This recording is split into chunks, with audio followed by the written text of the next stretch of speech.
It's our birthday!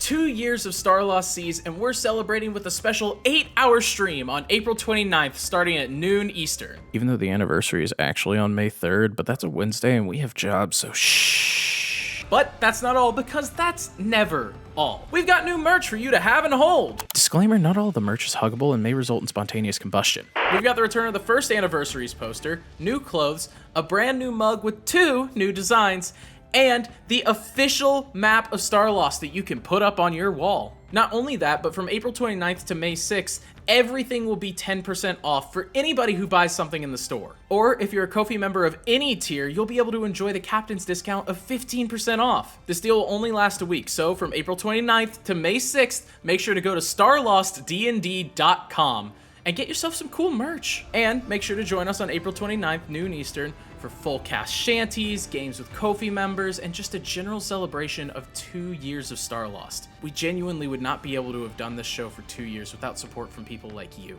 So thank you so much. And without further ado, enjoy the rest of the episode. Hello everybody, welcome back to Starlost Seas. I'm Kryolane, I'm your DM, and there's my party. Look at them, aren't they great? Look at their faces. This is just my introduction now. It's just me always talking about how much I like my party. I'm actually just starting to become more green now. I can't even really say I'm blue. It's definitely a teal at this point. Okay, but teal is the best color. So It's true. you have reached your prime. It's all downhill from here. Oh. Anyway, last time on Starlost Seas, we had a doozy of a session, as is apparent by the fact that we got back to 6 cameras, and we're back down to 5. So I'm sure everybody watching is reeling from that. I hope it landed on a break week. It won't. Dang. I did the math.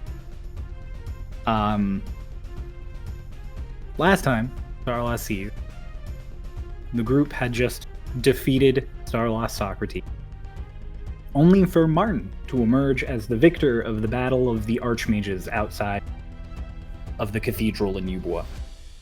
He came inside to basically do the villain monologue and dialogue, but rather than doing big egotistical things or big villainous things, he was mostly chill. He pretty much just talked about how you guys keep messing with his plans and how you guys should probably give up because you won't be able to stop it. He didn't really threaten you or cause problems. He answered a lot of your questions. By all extents and purposes, it seems like, as Martin said, he doesn't view you guys as a threat, despite all you've done. And then, to prove his power, he briefly possessed Twink and forced Twink to attack the rest of you. Before this could continue, Twink, via Hush, informed the rest of the group that he would be going with Martin just to make him leave you all alone. Martin accepted the deal, and then quickly clarified that while he had agreed not to hurt you, Drayden had not made such an agreement.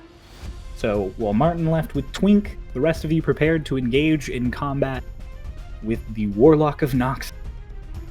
But before you could, our good pal Mara smashed through the stained glass window of the cathedral on a summoned spirit dragon, and he joined you all, revealing that Drayden was not properly a warlock or properly alive anymore, as he had become a sort of living ember that trapped Noxus within his own body to fuel his power. You guys had brief combat, and then after you beat Drayden, it was revealed that due to his fusion with Noxus, he is functionally immortal, and he reformed out of a nearby flame. So, to end this, Mara, who had become privy to it on his journey, stabbed him with a strange knife none of you recognized. He took the place of Noxus in the link with Drayden, freeing the genie, who then burnt his old warlock to bits. And then Mara started running away. I couldn't tell you why. You all gave chase, a lot of wild magic still surging, and luckily some of it surging and making Hush not in his early 20s anymore. He's got reduced back to 15. Yeah, instead of 25, he's 15. Look at that. He also summoned a unicorn. That didn't last, though. The group eventually caught up to Mara because I don't know why he would try and run from the Aarakocra with several hundred feet of movement per turn, but he did. Then they discovered that in making that sort of pact-breaking move that he had tied his soul to Drayden. And as Drayden was being burnt to a crisp by Noxus, Mara was soon to follow. He didn't want to make all of you watch, tried to leave, but grace of Baradorn and a kind request from Dolus, you all joined him in his bottled respite for his last moments, where he handed off a number of items to all of you, and everyone said your goodbyes. And then he joined a memory of his old master, Cannabis, and he burnt away into sparks that floated up into the stars, this image he had formed. And then you were all back in front of the cathedral with Delilah.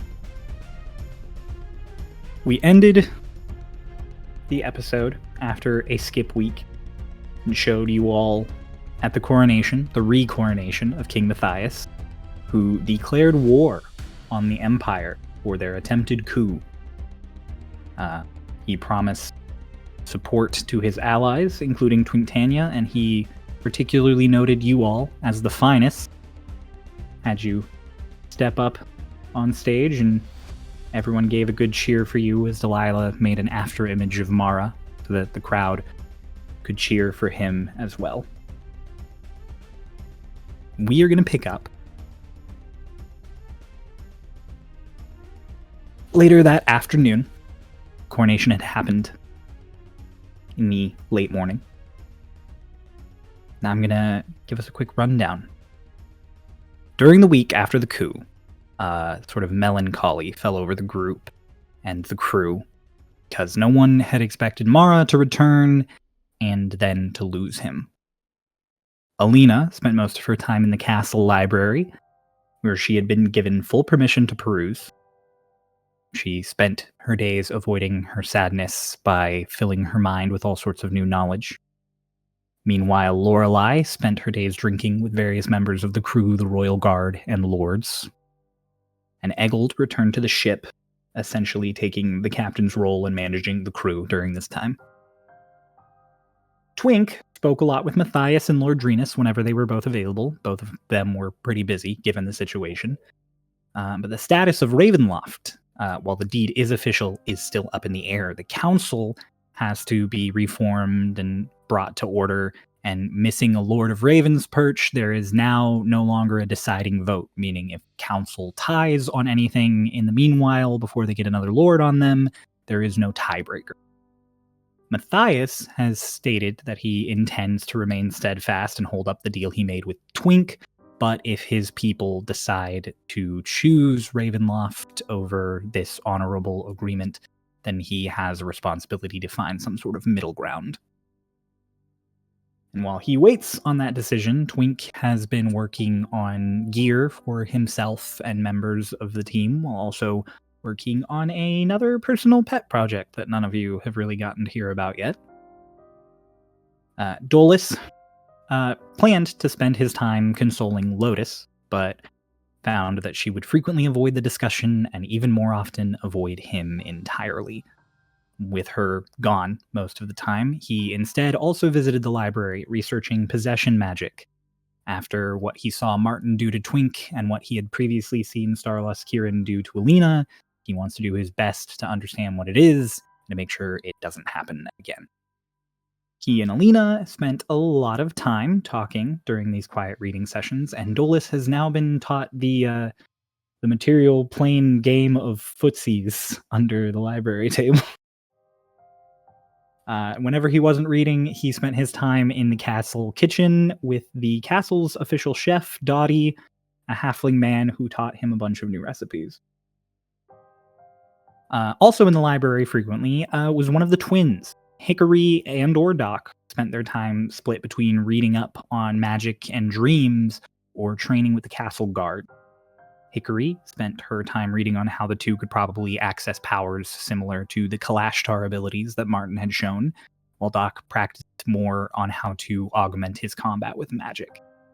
When not studying the blade or book, Doc frequently joked around your small wing of the castle, and Hickory did her best to try and chat to everyone to keep up morale.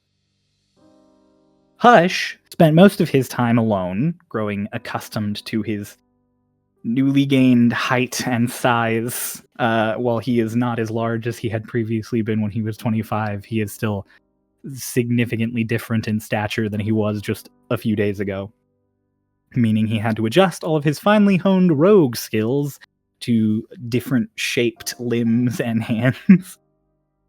He also frequently tried to collaborate with Delilah to talk to her about his magical favor, as well as try and figure out exactly how Martin had been blocking the long-range communication with her.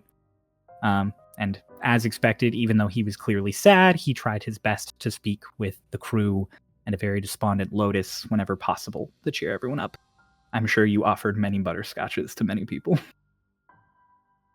Lotus, meanwhile, was something of a ghost, spending the first 5 whole days splitting her time between the castle and the ship and rarely speaking to anyone at either of them.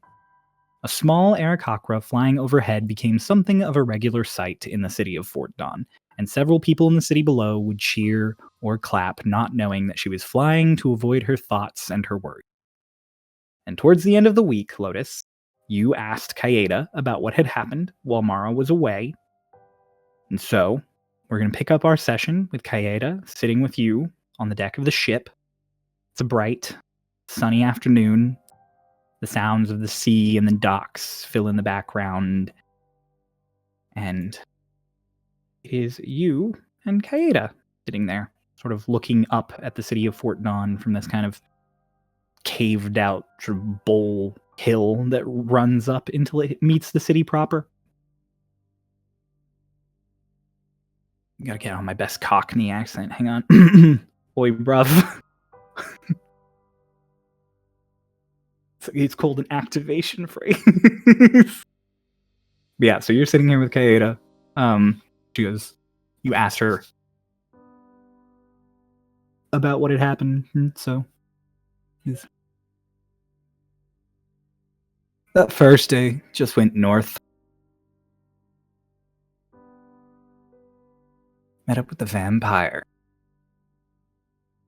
Pretty quickly.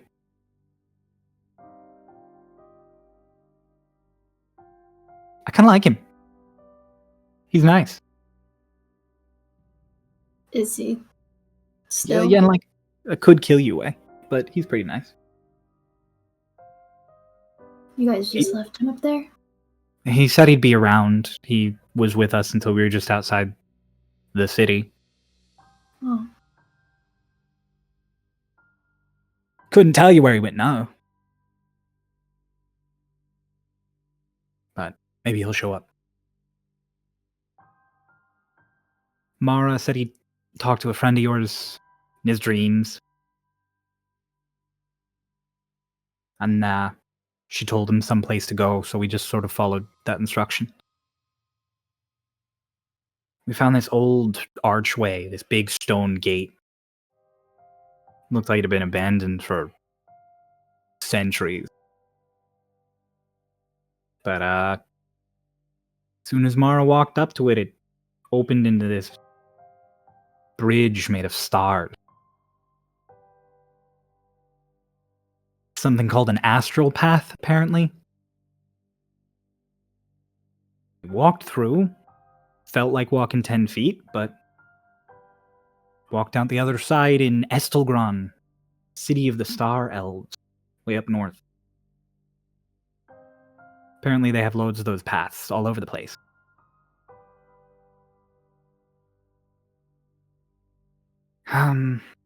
They'd been expecting him, so, you know.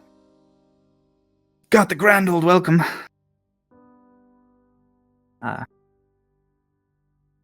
It was just business after that. Talk about genies and Starloss.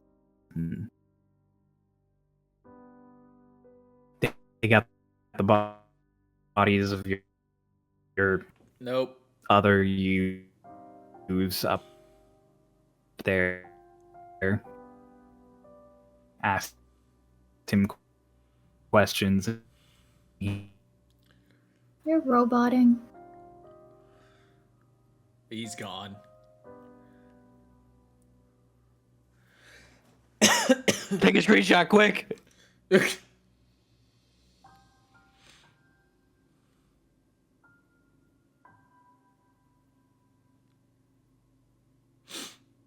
He's pondering.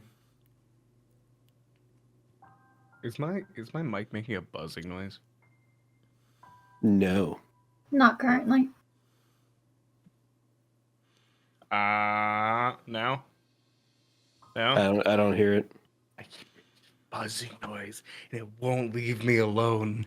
Did you think it was the sock making the noise? No. Okay. Whenever I put my hand over my Go XLR, it stops. It's like I'm like, Oh, you need an isolator. I do need an isolator. I just saw that. Yeah, get a ground loop isolator, dude. They're like $10, and it'll fix all that kind of static issue. Ah, it's so loud.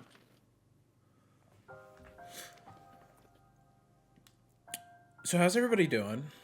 Hey, by the way, Buying just so I this don't have to tell everybody later, you all got the 1,000 gold for doing the Dreenus job. I got that in a week. Oh, okay, cool.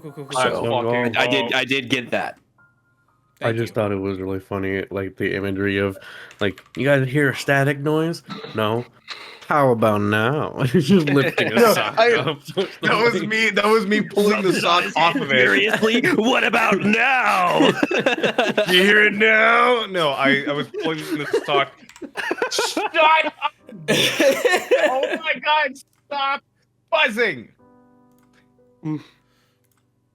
I was see it. thinking about something. He's gone. Marcy, I'm pausing. Bro is Never count on me. My memory is awful. he was also actively writing what you were saying down. I have sweet fries. Let me know when the Because recording I haven't It's picked. back. Right. left. Left. Left, right, left. I guess I'll just go fuck myself then. On camera? Right, left. Hey, yo, not for YouTube, but we could make another channel for that somewhere else. Cut content. No, I'm Marcy, glad don't you put it in the made bloopers. joke. Don't put it in the bloopers. We'd have to pay Marcy a lot more to edit emo that. AMVs. No, So glad I we're started recording. recording. Insane. Yeah, it's been Let's recording for go. a second now. Oh, let's go. All right.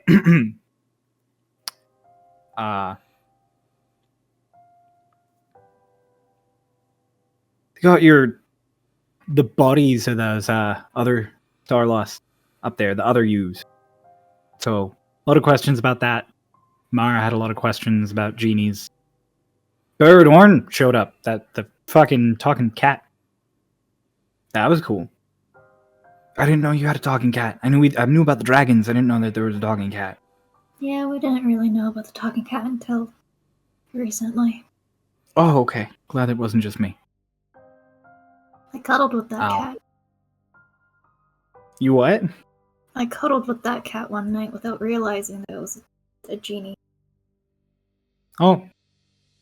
I mean, I didn't cuddle with it, but I also didn't realize it was a genie. You know. You're not alone. Yeah, they had a lot of private talks that I wasn't really privy to. Me and Pietro spent a lot of time eating a lot of really good food.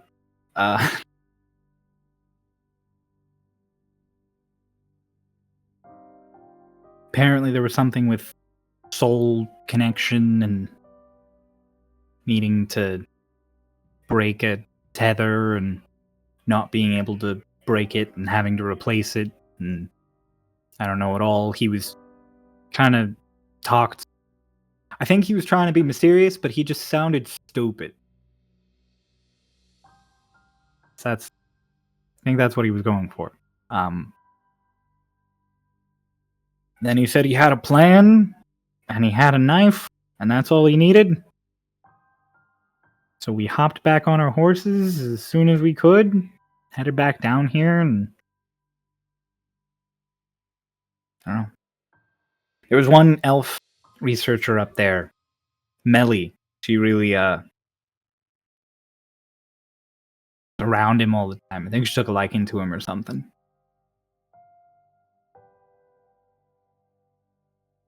Yeah. Otherwise, it was in and out. A lot of business. We only stayed there one night and then started heading right back.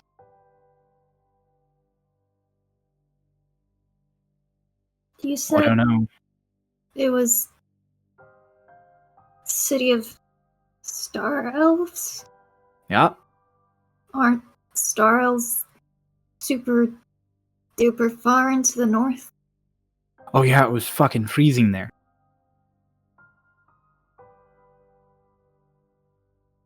No, I know Mara has a lot of starry bits to him, but I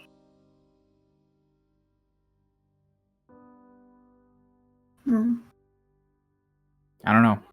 I mean, I heard Drayden say those things about going home. I guess Mara was a star elf and didn't know.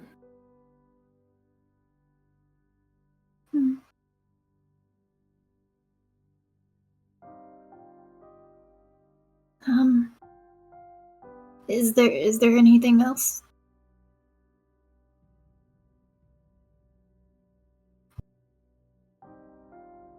He seemed really confident. Like, I wouldn't have guessed that was what was going to happen. He didn't act like he was riding off to his death. I don't know if it makes you feel better. Not really.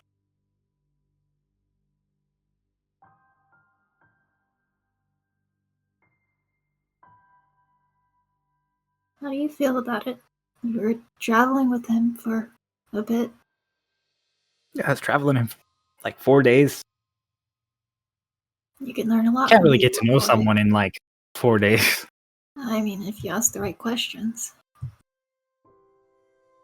Apparently I didn't ask the right questions, because pretty much all I got out of him was he really liked potions. Oh, And that he really hated Drayden. I mean, now that I've seen Drayden, it's easy to see why.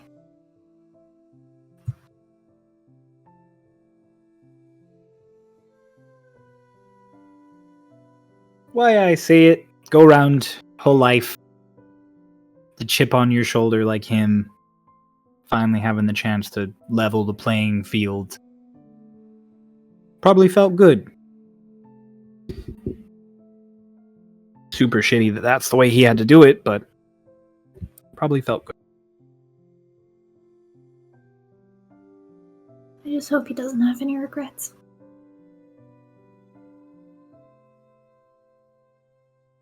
I think it's very rare that people go without regrets. Yeah. Coming back round to see all of you one last time, I'm sure wasn't one of his.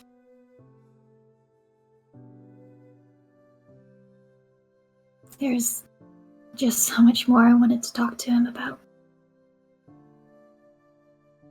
Yeah.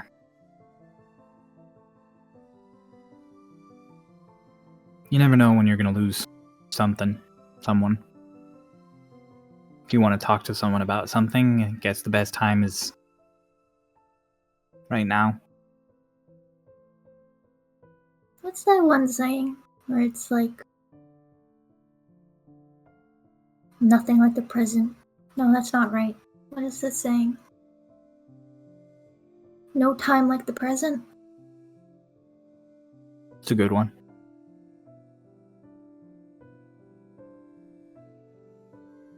Well, what do you plan on doing now? Just continuing to stay on the ship? Oh yeah, me? I got shit to do. Eggle's got us making sure this entire thing is set and ready to go.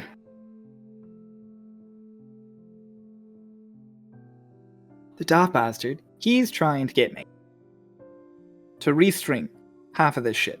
It's a balloon. What am I supposed to restring? She like leans back and just looks up at it. Yeah.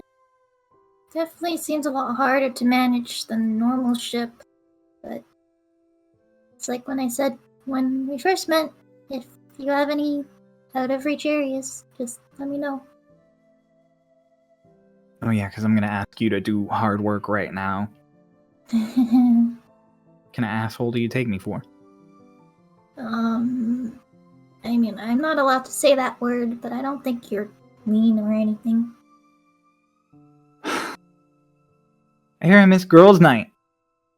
Yeah, you did. People talked about feelings and trauma. Oh, okay, no, I'd much rather you forget me for girls' night. Huh. Also talked about love interest.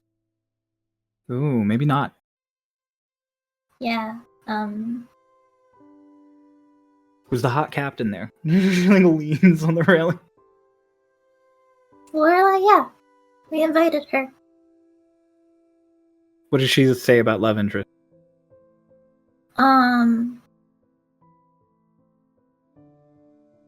Well, at the end, she pointed at Nori and was like, we should talk. And then she pointed at Hickory and was like, if I think what you are thinking, then we should also talk. And I don't really know what that meant, but I think that said something.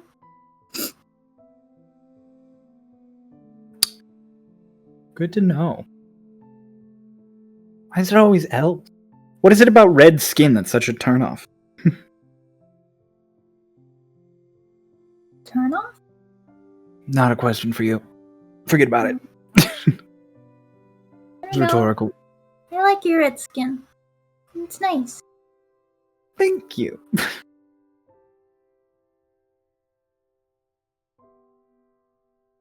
I should probably go talk to the others too. Yeah, probably. Yeah. Okay. I'm gonna Certainly go. couldn't do harm. Yeah. Kind of been avoiding everybody. Because I don't want to talk. But. Hey, I mean, the first time I met Olya, you had just lost someone. That was only a month and a half ago. Yeah. Now you lost someone else, and I think you just learned the most important lesson of life. Doesn't get easier. You just get better at dealing with it. Is that the same for just living in general? Yeah. I hope I get to learn how to deal with it soon. Don't worry, there's usually a lot less dying. She knocks on like the railing nearby a few times. Don't worry, superstition. Okay. Thank you for telling me. I'm going to go look for everybody else now. Okay. Hey, if you have any more like big meals or feasts stuff, you'll let us know, right? Mm-hmm. Because don't get me wrong, Walk's a good cook, but he has a ship kitchen. You have a castle. Mm-hmm. If we have a barbecue again, I'll ask if we can. You had a fucking barbecue? God damn it. Mm-hmm. We hunted these things, these basilisks, and then they were cooked and they were fed to us. It was really yummy. It was a lot of fun too. Mmm. Sounds amazing. Oh, I'm back to work. Good luck. Bye, little feather person. Bye-bye. Not good at nicknames. Bye, Lotus. She just goes back to work. I'm gonna go look for people, I guess. Okay. Meanwhile, outside the city, to the east, in the fields of the county, another Aarakocra walking along looking for one very specific orchard. Dolus, you had received various directions from people after you spoke with Dowdy and some other people in the castle to try and get information about the Wayberries and their plantation and orchard where they made their spirits and wines. You found out that with you flying would probably just be an excursion for the afternoon. After the coronation, you got yourself all set up to go. Alina said bye to you and said she'd keep an eye out for Lotus. Then you took off. You now find yourself surrounded on all sides by trees and rows of planted potatoes. You're walking on just a dirt road towards an estate you see not too far away. And outside you see a man sort of just working. He's got a hoe. He's going away at a corner of the planting. Still a distance away if you want to think of anything or just breathe a minute.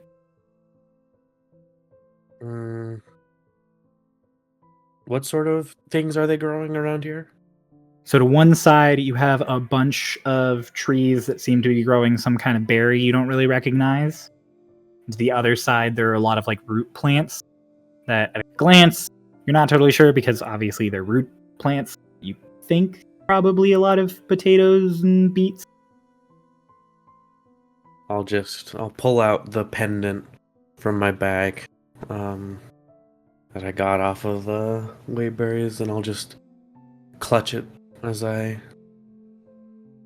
walk forwards. Alright. Eventually you get sort of close, and the guy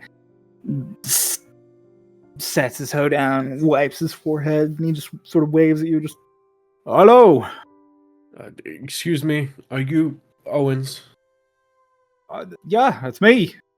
Rare to get someone out this far in these parts. Denera Cochra, no less. Hello! How are you? You wouldn't happen to be one of the ones from the city? The news recently? Yes, I am. In the flesh. Oh, fantastic. Hang on one moment. And he, he's wiping his hands off on his pants. He's, let me shake your hand. Shake his hand. Can't come around here. Savior, you come into one of my fine places. What can I get you? You here to order something or to No, talk to something? Sorry. Is there a problem in the area? Do you need directions or word or something? No. Mr. Wayberries, your family, they went up north, yes? Yeah. They head up there towards Sazvangar twice a year, typically. Open my hand and present to him the locket.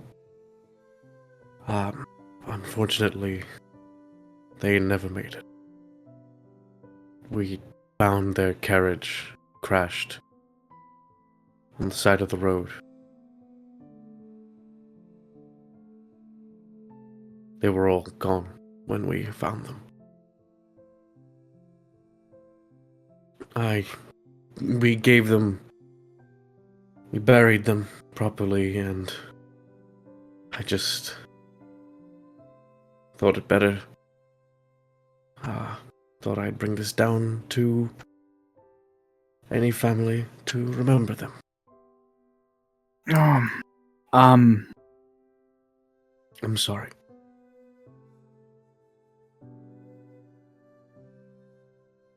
Oh God. Forgive me. I need to just sit. Of course. Walks over to the porch. Kind of sits, takes off his hat, ruffles his hair up. It's just.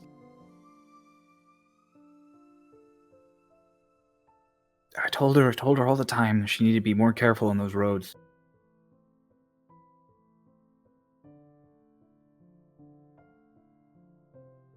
Never could. Never could manage to corral her. She had a good husband come along. He never managed to corral her either. Honestly, only made it worse. Oh, and the kids. Boys.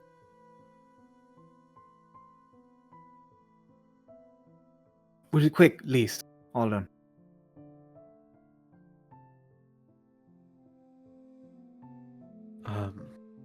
Makes that face. Just- No. I believe so.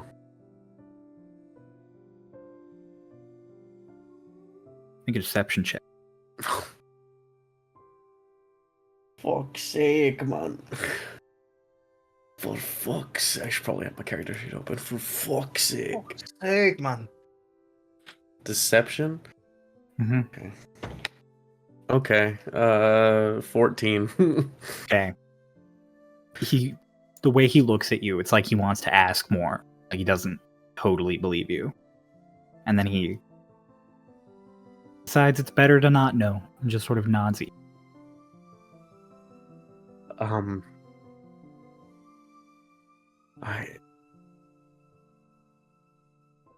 I had we had a cleric amongst our order give them a proper send-off. So at least you can rest well knowing that they're in a better place now. Whereabouts did you lay him down? In a valley in between Raven's Perch and Shazam. I'll have to wait till springtime rolls around again.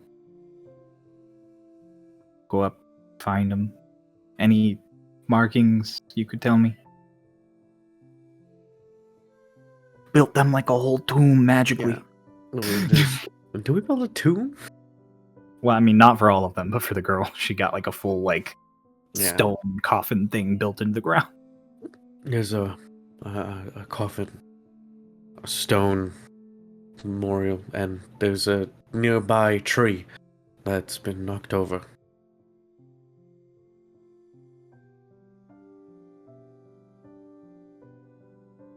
Thank you for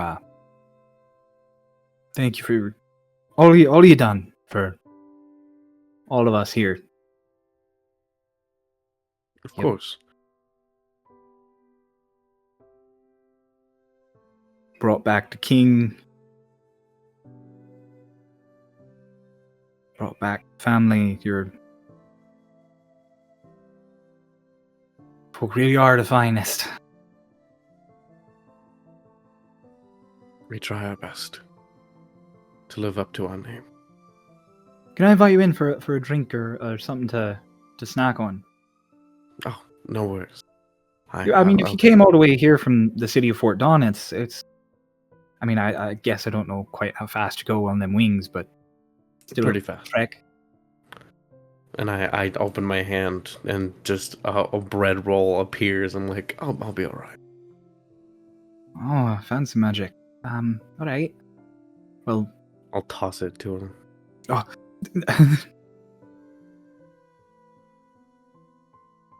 Well,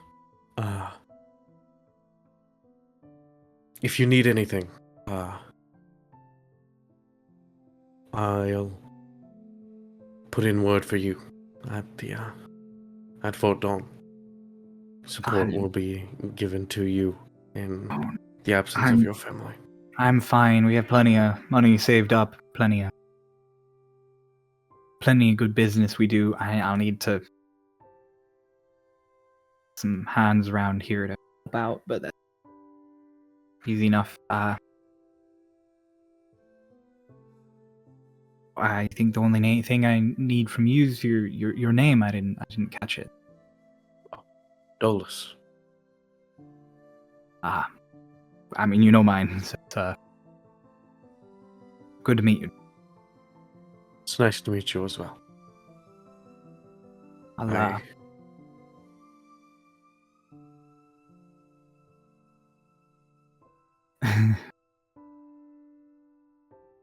I'll leave a plate around supper time in case you ever come round. There's no need for that, really. Oh, no, it's really. Do. Thank you. I'll be sure to come around. If you ever need anything from the Wayberries, gotcha. Don't worry. Thank you. Gets up to shake your hand again. I'll shake his hand once more. And then I'll just turn off and go off, fly away. He waves you on as you go. And eventually he sort of vanishes into the distance as you fly away. And you're left over the countryside. Those plains and woods spread out in all sorts of directions. You see them dotted with squares of farmland. Bless you.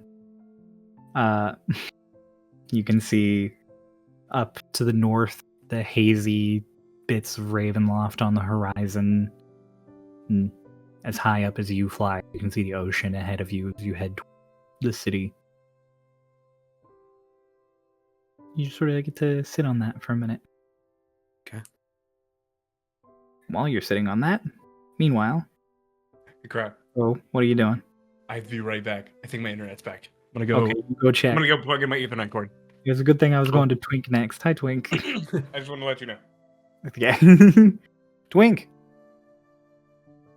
You have been given access. I might disconnect. Okay. We'll be wary of that. Might have to pause the recording. But you have been given access to the Eubuean Artificers on the promise from Matthias that you don't try and poach any of his artificers for Twinktania.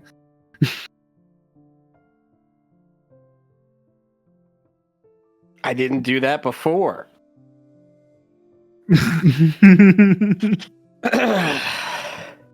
So, you have plenty of space to work, and Delilah has made sure that within reason, any requests you need to make are fulfilled. So, you are able to get access to runestones and strange materials that you wouldn't get normally. There are metals and machine parts that are all hooked up for you. And much like Shadestep, you are given a few artificer assistants. Most of them human this time. One of them elf.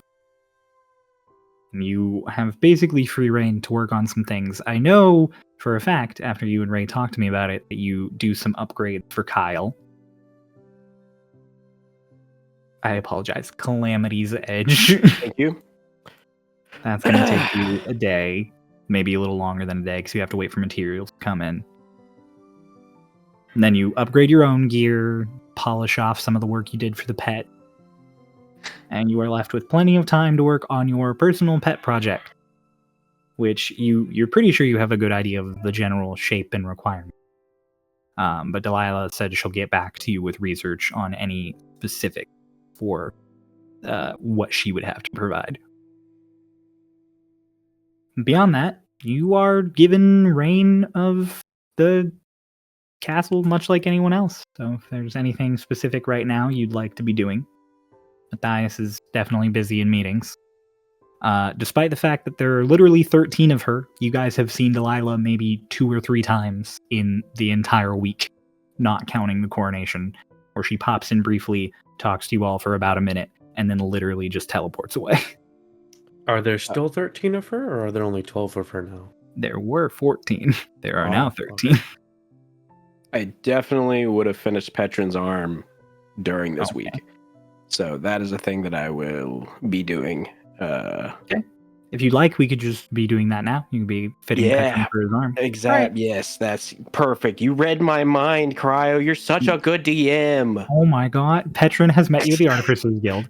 It's not far from the castle in this sort of area of the city. And so he would have arrived. Probably would have been brought there by Nori, who's keeping an eye on him also as he moves. And so he would have joined you in the guild, and he'd be taking a seat slapping that metal monstrosity onto the stub of an arm he has remaining.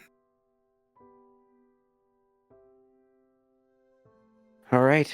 Well, I was lucky enough to get, this wonderful place.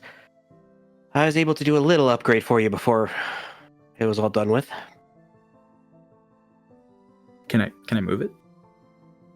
You can try, but it's going to be a little difficult at first. Just pretend like it's your real arm.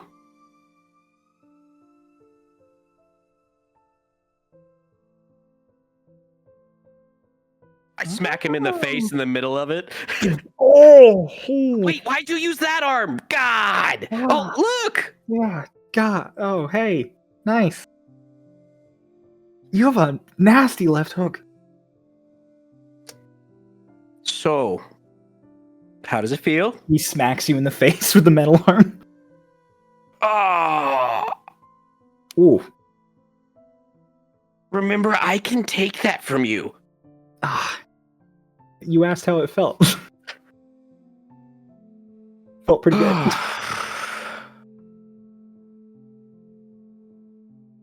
You said upgrades. He like stretches it out. Oh, that's stiff. That's sore. Yeah. So, I kind of may or may not have put a little attunement situation going on in there. So after you spent some time with it and you get to realize you're gonna be able to teleport 15 feet whenever you want. What? Yeah, I did that. I just had some shit lying back there and I was like, I know what I can do with this. So next time you find yourself in the jaws of a wolf, just teleport away, okay? Thanks, it's handy. Oh, handy. Oh. Hang on. Reaches on his back and he pulls out his bow and grabs it. Ooh. So yeah, he's just like fidgeting with the arm and he was just like pulling the bow, put a lot of pressure on the stump. I might have to shoot left-handed. Or you might want to like switch to crossbows or something.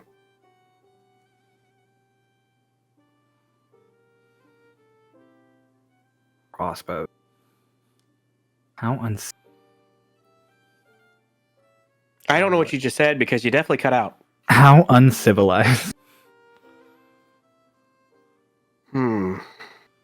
He reaches in his back and he pulls out a crossbow.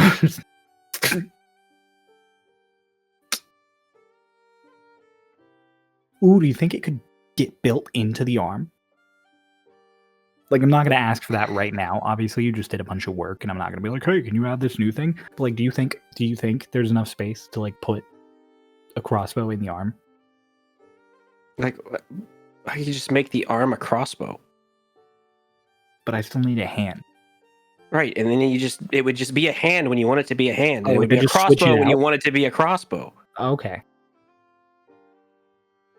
Yeah, that'd be cool. I can pay you this time, because this is extra.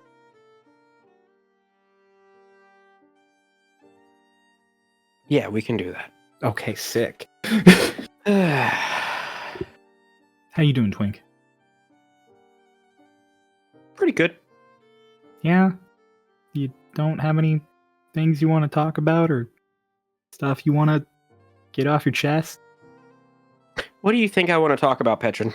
The fact that Mara died in front of you? Yeah. No, I'm fine with that. You're a fucked up little guy. Hey, listen. He was ready. I talked to him. Yeah, it doesn't mean it's easy. For normal people, for sane people. Are you saying I'm not sane? Yes, that's exactly what you can infer from what I just said. What? Okay. What would I possibly gain from thinking about things, how it could have been different if Mara hadn't died? I didn't say that's what you're thinking of. I just said maybe there's stuff you thought about. Maybe there's stuff you want to talk about. Maybe there's things you want to get off your chest. No, I asked the man if he wanted his life to be saved, and he said he didn't think he could, and I said, okay.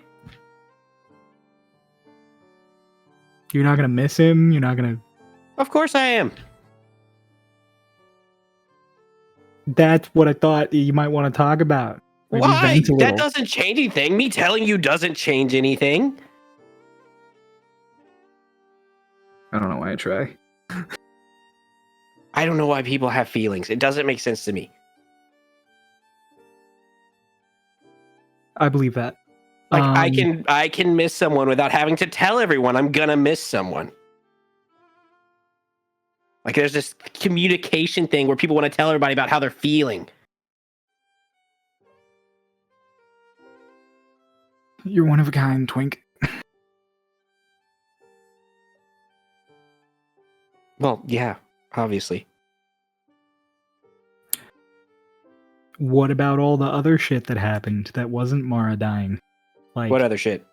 I don't know, like a genie getting shoved inside of a guy, and also Martin showing up, and apparently he's super old.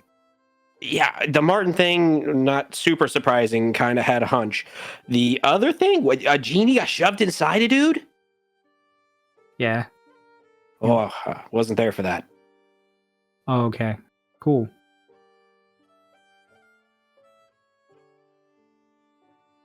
I watched a guy Alright. get obliterated, though. That was pretty cool. Wait, what?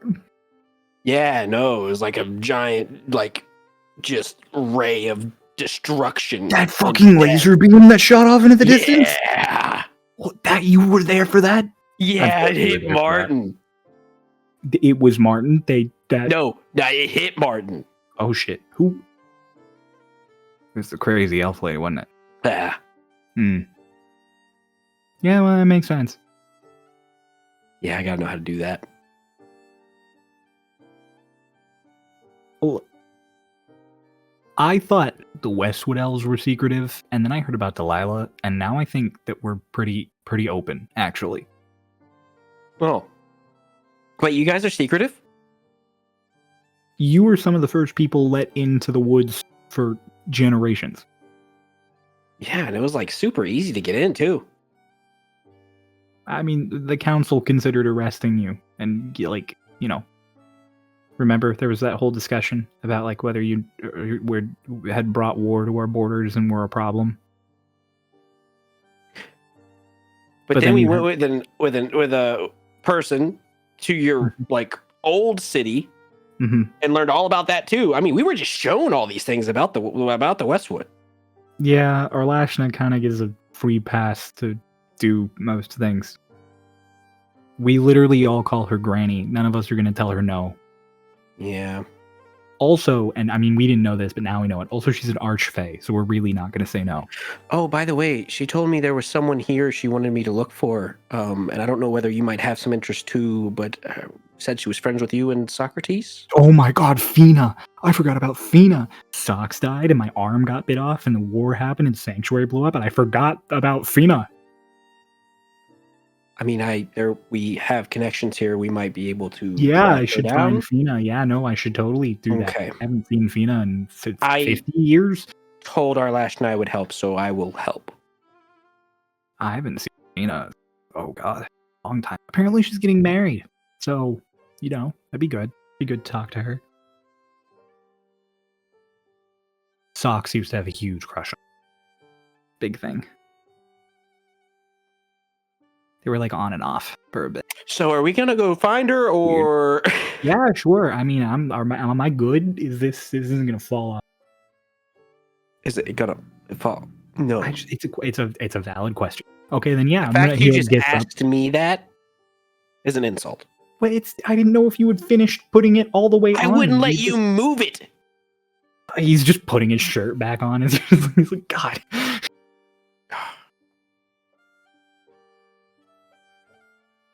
All right, Twink, let's go find my childhood friend.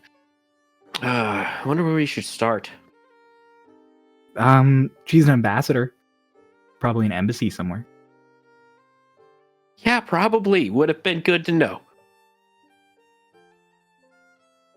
Sorry, I forgot to look for her. I had other things on my mind. I just have a feeling like Arlashna could have said something about that. Oh, yeah, no. Yeah, she's very... I imagine you know where the embassy is here. I don't know where exactly it is. You've never been here before? No. Oh my god. I was the leader of soldiers for the Westwood.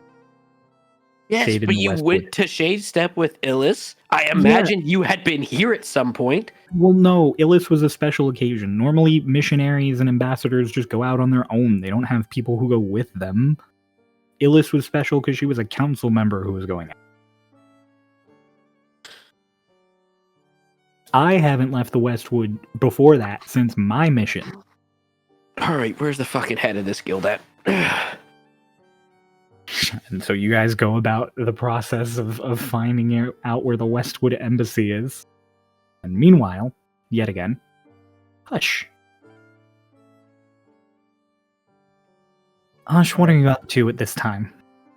Hush is in. He is. What time is it again? Sorry. It's the afternoon. Okay. You would find Hush outside. From afar, you'd see the halo wrapping around him more often than it normally does, as he would have the halo appear and he'd start to float. As he floated, sparks would appear from his hands as he made a presto. And he tried to hold it for as long as possible as he is working on teaching himself to float. He believes that now that he's a little bit older, he's got more of his rogue things down with his new body, but now with him being a little bit older, he thought that maybe floating could be a little bit easier. Okay. So, you so far haven't really seen a noticeable increase in the amount of time you can float, distance or height you can float, compared to originally. So, but you're still practicing. Mm-hmm. Around this time, probably nearby. Hickory, you would likely be passing by, as you have to pass by that sort of exterior training area through a nearby walk to get to the library. Hush. Mm-hmm. What are you doing? Training. With Sparks? Mm-hmm. No, not Sparks. I mean, yes, Sparks. Look at my feet. Watch. Is he like? Does he just floats up just like a tiny little bit? It's something you've noticed over the last few weeks that when Hush uses magic, he floats. But it's never been like a significant thing. It's not like he flies around. It's not like he's like hovering in around the battlefield while he fights or anything. It's just mid-cast, he floats up for a moment. That's not that now that I'm older, I'd be better at this. Well, experience comes with time, but I don't think it necessarily comes with aging. But that's what happens with time. Yeah, but you did it in 6 seconds.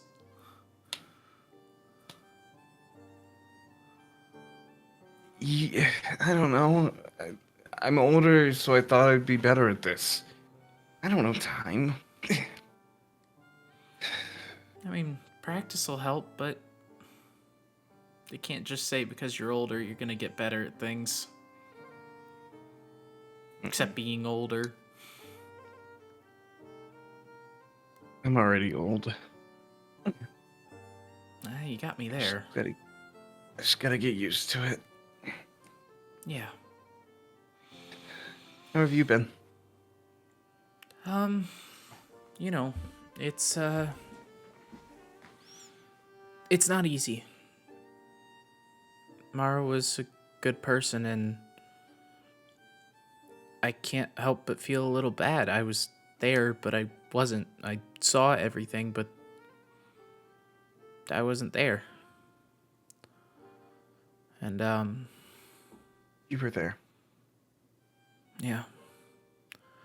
And now, Doc and I are trying to figure out how to hone abilities from a long dead race, of which is barely written about because they were gone in an instant. Last stars? Yeah.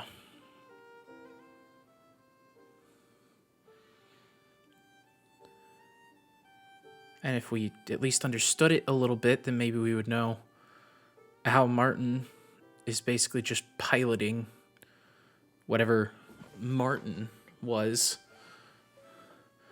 and how he was able to get a hold of Twink. Doc and I can reach out, but it's not exactly like we can control anything other than saying hello. If what I want from Delilah works, I'll get you your answers. What do you want? My mom back. Hush. How could Delilah help with that? I don't know. I thought it'd be okay to ask. I don't know what happened to her. I just know that she, along with my entire continent, were gone. Yeah. And if I can talk to her, if I could see her again, I could get you your answers. I can find out my answers. She was Kalashtar. And she could help you. Maybe. It doesn't... I know we just lost Mara. Yeah. But I also learned that I lost everyone in a different way. Am I allowed to mourn again? Of course. I mean, there's really no time limit on it. You're allowed to mourn as you feel that you need to. That's also something he said was wrong. Well, He said that you should mourn for only a quarter of a time that you've had with them.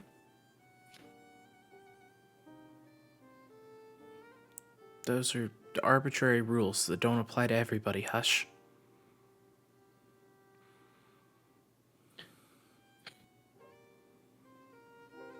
Yeah, I was hoping I didn't have to follow them because I didn't know Mara that long.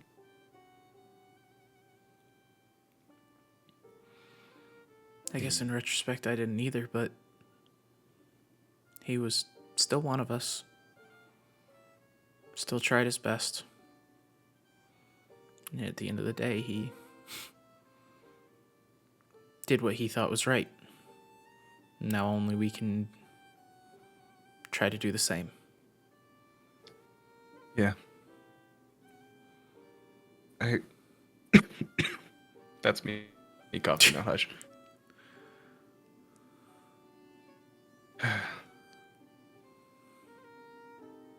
I hope things don't change that much. From this point on, I don't want them to. Things have already changed enough. We can't guarantee anything like that. But we can try our best. Something's gonna have to change, and something big. We're going to have to stop whatever Martin's put in motion. We might not be able to put it back, but at the very least we could stop it. And where are you going? Back out to the You're training walking area by. for a little bit. Some of the guards have been teaching me how to use the short sword. I was never really anything past, a couple of quarterstaffs and stuff like that. So, figured now's as good as time as any. Alina's not super available right now, so she can't help Doc and I do any more research, and at the end of the day, until Delilah hopefully has something in her notes, we're kind of at a dead end on how to be more Kalashtar.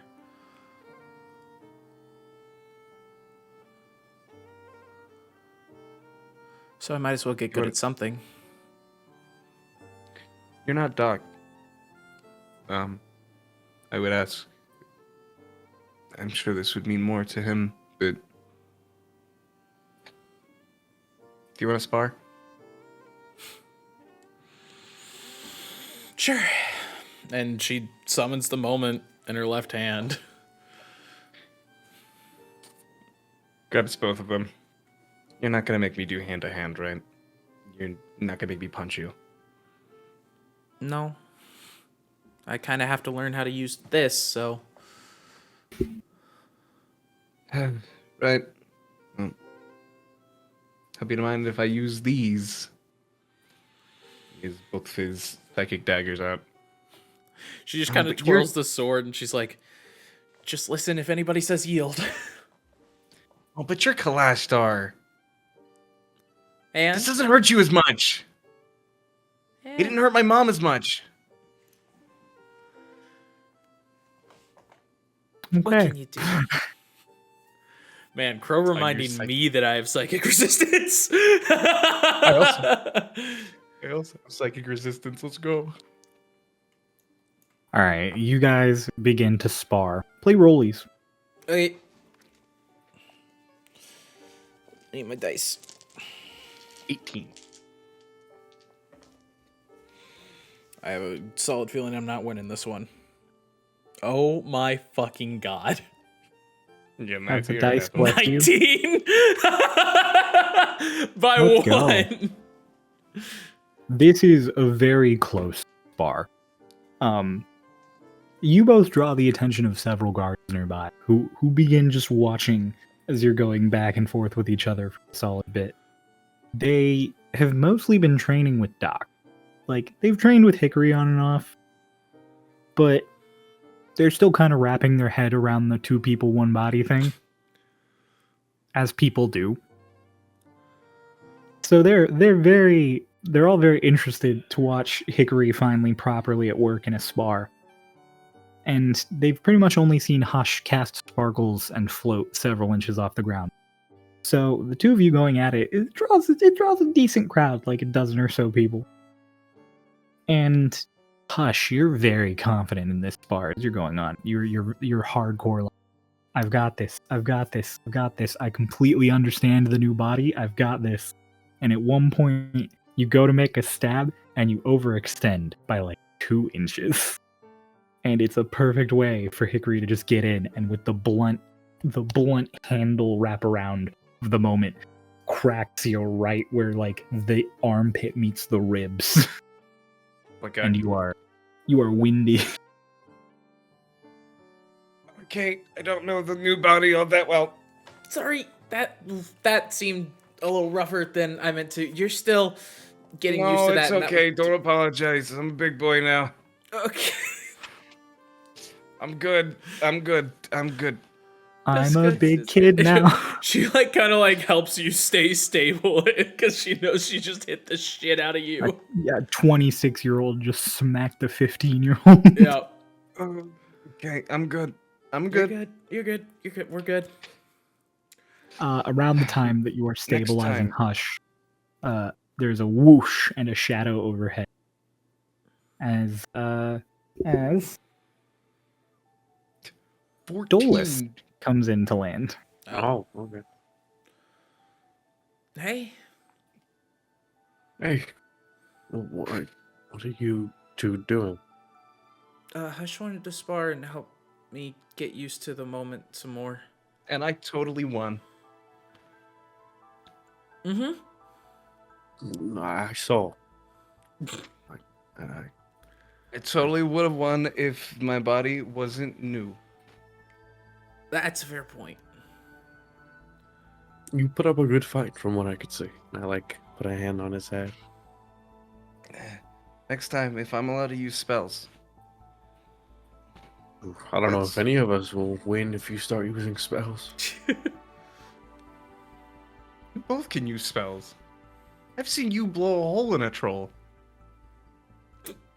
Bars. Bars. Blow a hole in a troll. Bars.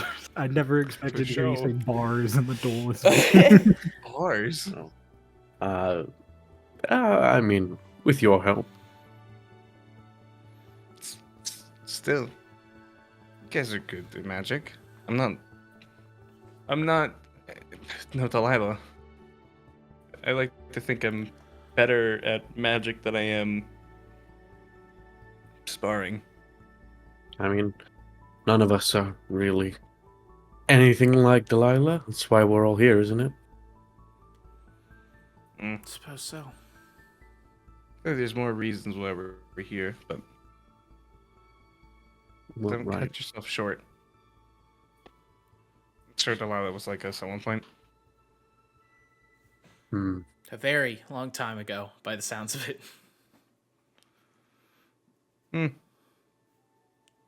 Maybe not that long ago. Maybe not. Have either of you seen Lotus? Not today, no. No, I left some snacks by the door in case she was, closed up in her room, but I don't know if she's there. I've been giving her updates on. You see sparkles again. My floating. How do you make this look so easy, Dolus? Oh. Okay, that's Bucko. That's not fair. In front of me and my sparkles. The beginning riffs of Gangsta's Paradise start playing as you float into the air. In front of my sparkles. But no, I've been giving her small updates, but I've been trying to give her some space. Right. Doesn't seem good in the head right now. Yeah. No, that's what I'm afraid of. It's a lot. Yeah. All of this is so much.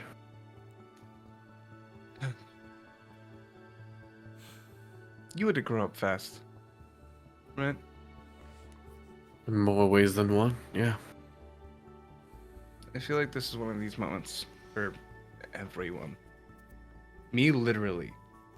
But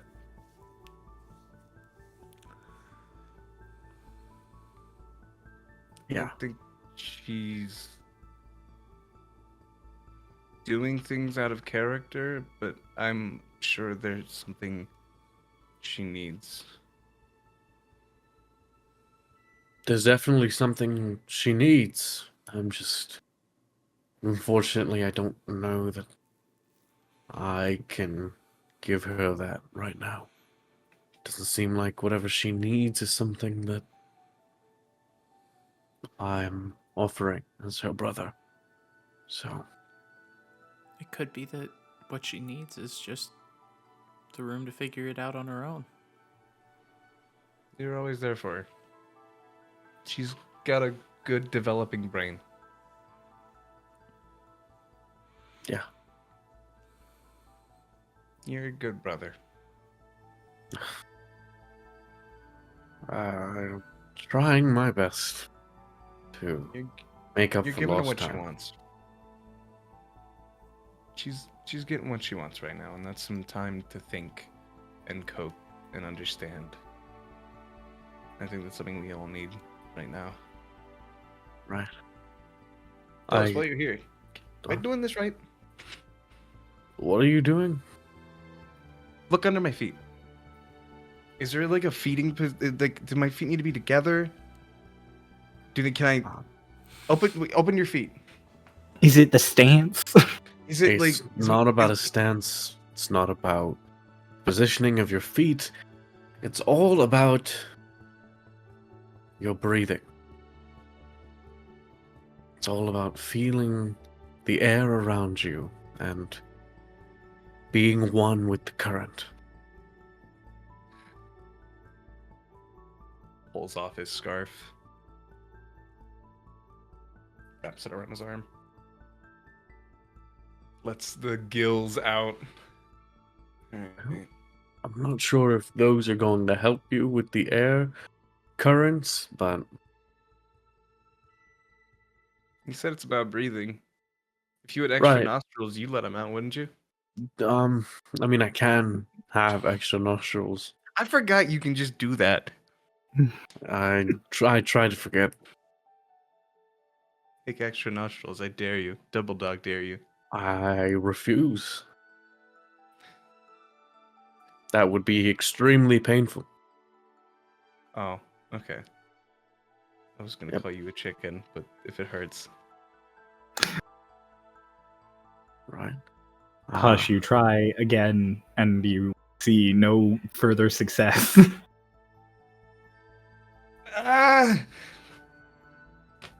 It's all about practice. You'll get it in time. I'll give it more time. Don't. Okay? Huh? Am I okay? Yeah. Don't wait. No, wait. No, that sounded like advice that you were gonna give me. Hold up. Let's. I was just going to say, don't compare yourself to me because I have been boosted by the magic of a genie, and I literally woke up one day and had this ability to float. So. And you can fly. Yes. Just like whenever you want. Yes. I look over at Hick. That's like not fair, right? I mean, yeah. You got that. That's cheating. I mean, it's not really my choice. It's just sort of happened to me. It's not a thing that I did. One day I'll wake up, but I'll be able to float like you. I'm sure you will one day be able to float like me, even faster than me. Maybe even as fast as Lotus can fly. No, well, probably okay, not. You're setting the bar. You're setting the bar a little too high, bud. Trying to be a little hopeful, but I'd rather not be unrealistic. Yep. I appreciate it. Of course.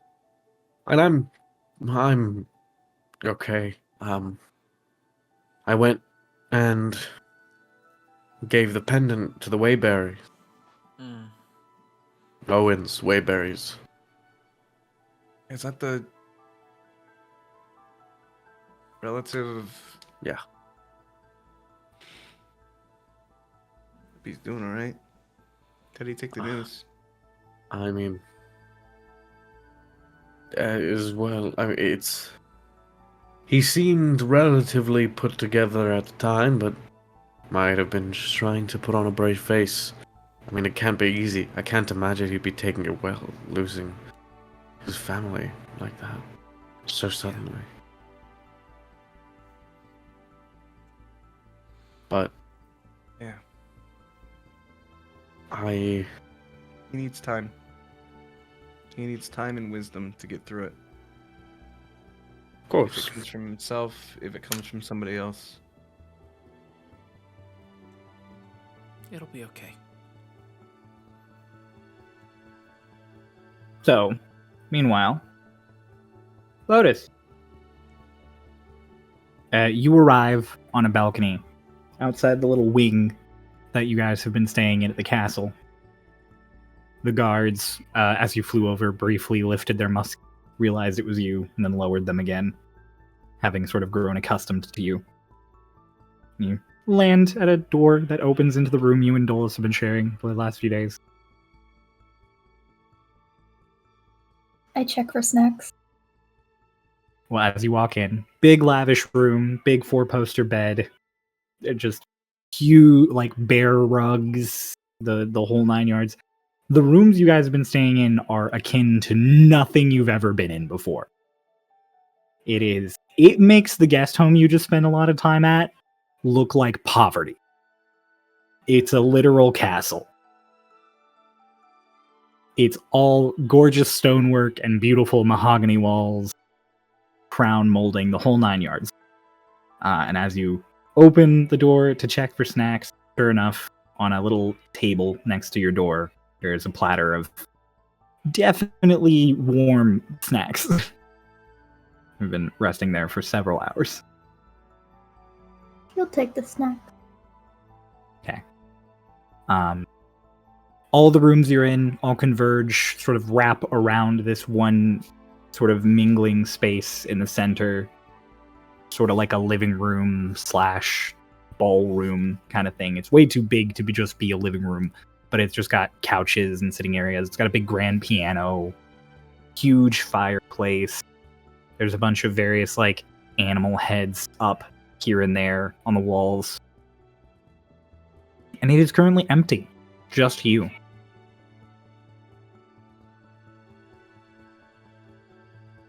I will make myself comfortable somewhere. Like a couch, just and start eating. Snacking. Oh, Noah's not here. This is going to be heartbreak. You're sitting there eating, snacking. You hear a weird little sound nearby. Your high perception, you can totally recognize. Sounds like some kind of animal. Does it sound like head.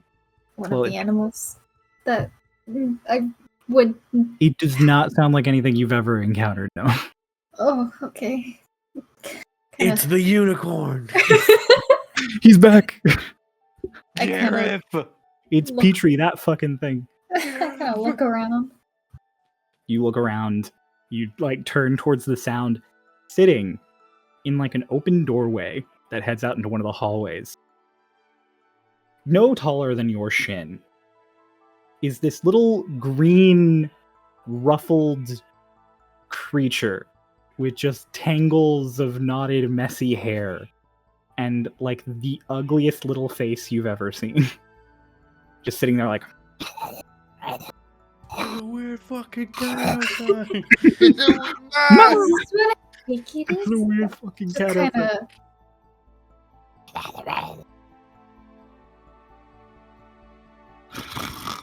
It's just like breathing and watching you eat. Do you want one?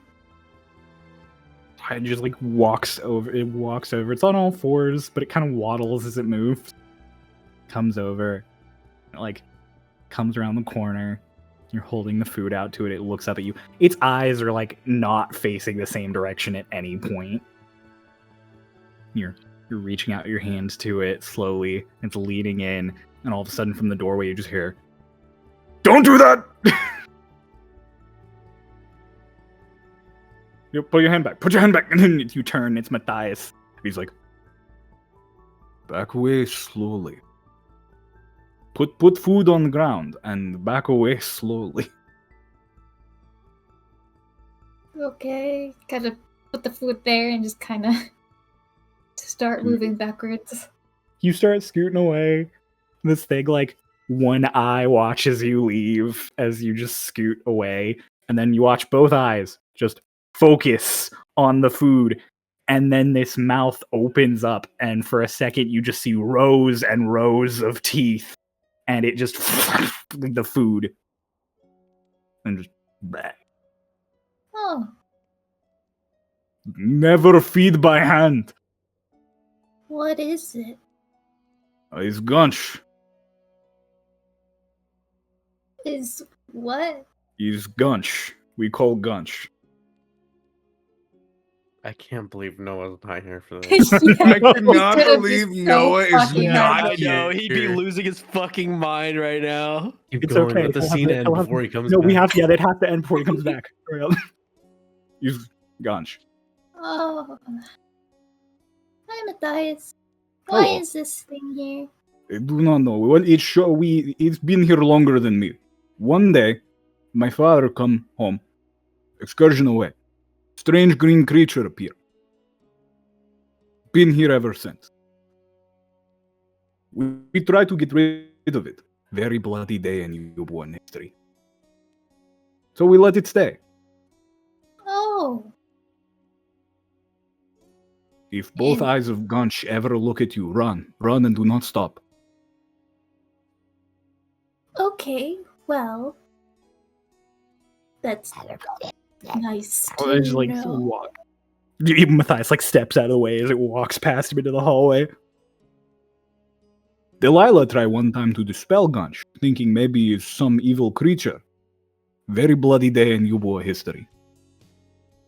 Been a lot of bloody days. It is bloody country. Yeah.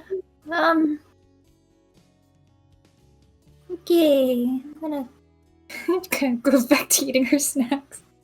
I came here to check on all of you. See, no one is here. I finally had a quiet moment. You sort of take a moment and you realize he's wearing like the most normal clothes you've pretty much ever seen Matthias wear. Like he's got his crown on. It's this sort of like circlet thing with just a few little spikes on the front. And he looks a little tired. He's wearing just a regular doublet and pants. He's not in any of his usual armor or any of his big kingly regalia you've seen him in. He's a guy. Finally had a moment to slow down, talk. I mean, I probably do not actually have a moment. Probably several people looking for me right now to do official things, but it's fine. They cannot find me. They cannot find me, right? He like looks out the door a little. No, it's fine. You can close the door and make yourself comfortable. There's couches. Door behind him. Good to take breaks. Even if What you're of a you, king. little bird? How was your spirit faring today? More or less the same as yesterday. Loss is a grave wound on the soul. Yeah. Mara's sacrifice has helped me get all this back. It's let me see my son again. More than all of that, I think it has brought him peace. Mm-hmm. Ending an evil that troubled him for so long. Yeah. If you could choose a way to go, what would you choose?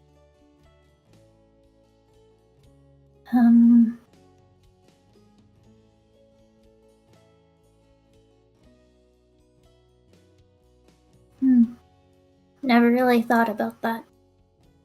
Usually just think about how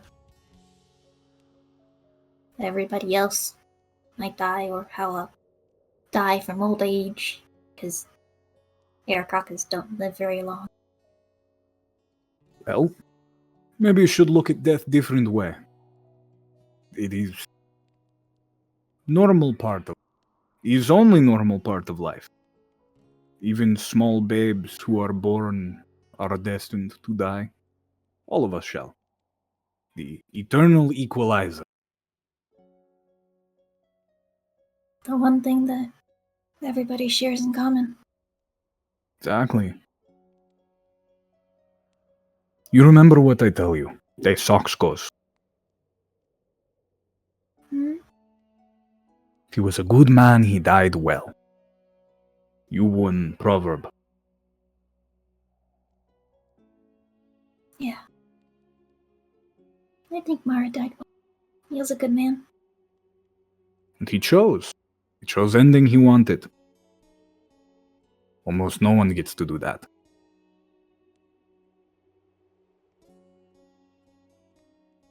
He's a gift, a blessing, really. Just If I was given chance to choose how I die, I would revel in that moment. guess it helps. I talked to Kaeda, the one that traveled with him while he was A gone. red tiefling who come flying in on dragon with Mara, Yeah. and then not help at all in fight. Yeah. I understand it's genie man, a little above pay grade, yes, but I thought was her. She said that he wasn't sad at all. He was confident in his decision. So, mourn him, miss him, but do not weep for a time he chose to lose. Time he traded for a different ending he wanted. Mm-hmm. Instead, enjoy fucking castle. It is a very big castle, but It's now too I big, know I think. there's... I've always thought too big. But now there's that thing that's walking around. Oh, yes, no, never feed by hand. Yeah. So all you must know, just avoid, you'll be fine. So it really just comes and goes. Yeah, it does. You just ignore it. Ignore it, all will be better. What if you stand in its way?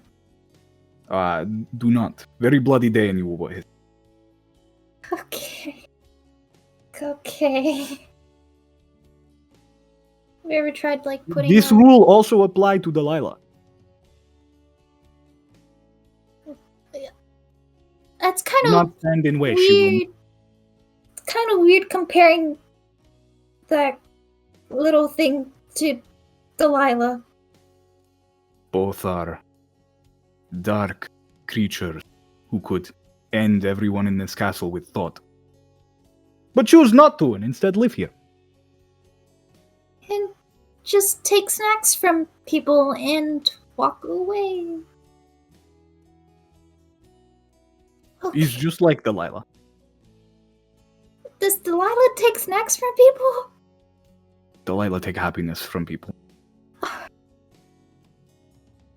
Almost as if on cue, suddenly there is that sort of crystal warp in the air nearby, and a Delilah steps out and just, Matthias, I'm free to see, no, see, he or she, right now, now. And she's like, there's a meeting right now. It's like, of course, fucking meeting, right? Let your bedfellows know that I came by to check upon you, and that I shall come by again around supper if I have time. If I have time, I was like tapping her foot. Okay. Get well rest. Enjoy your time here. It might not be longest peace you get. Revel in it. Take the moment. Mm-hmm. Thank you, Matthias. Hi, Delilah. Hello. I met the... Oh, don't feed it by the hand. Okay. Alright. Matthias, now I'll teleport you. It'll be faster. You were gonna walk slowly there. I know what you were gonna do. Get in here. And the two of them walk into the crystal, and just like that are just gone just as quickly as she showed up. You were left alone. All the doors now closed. Half of your snack plate gone. Oh, fucking Gunch. Okay. I'm gonna sit back down.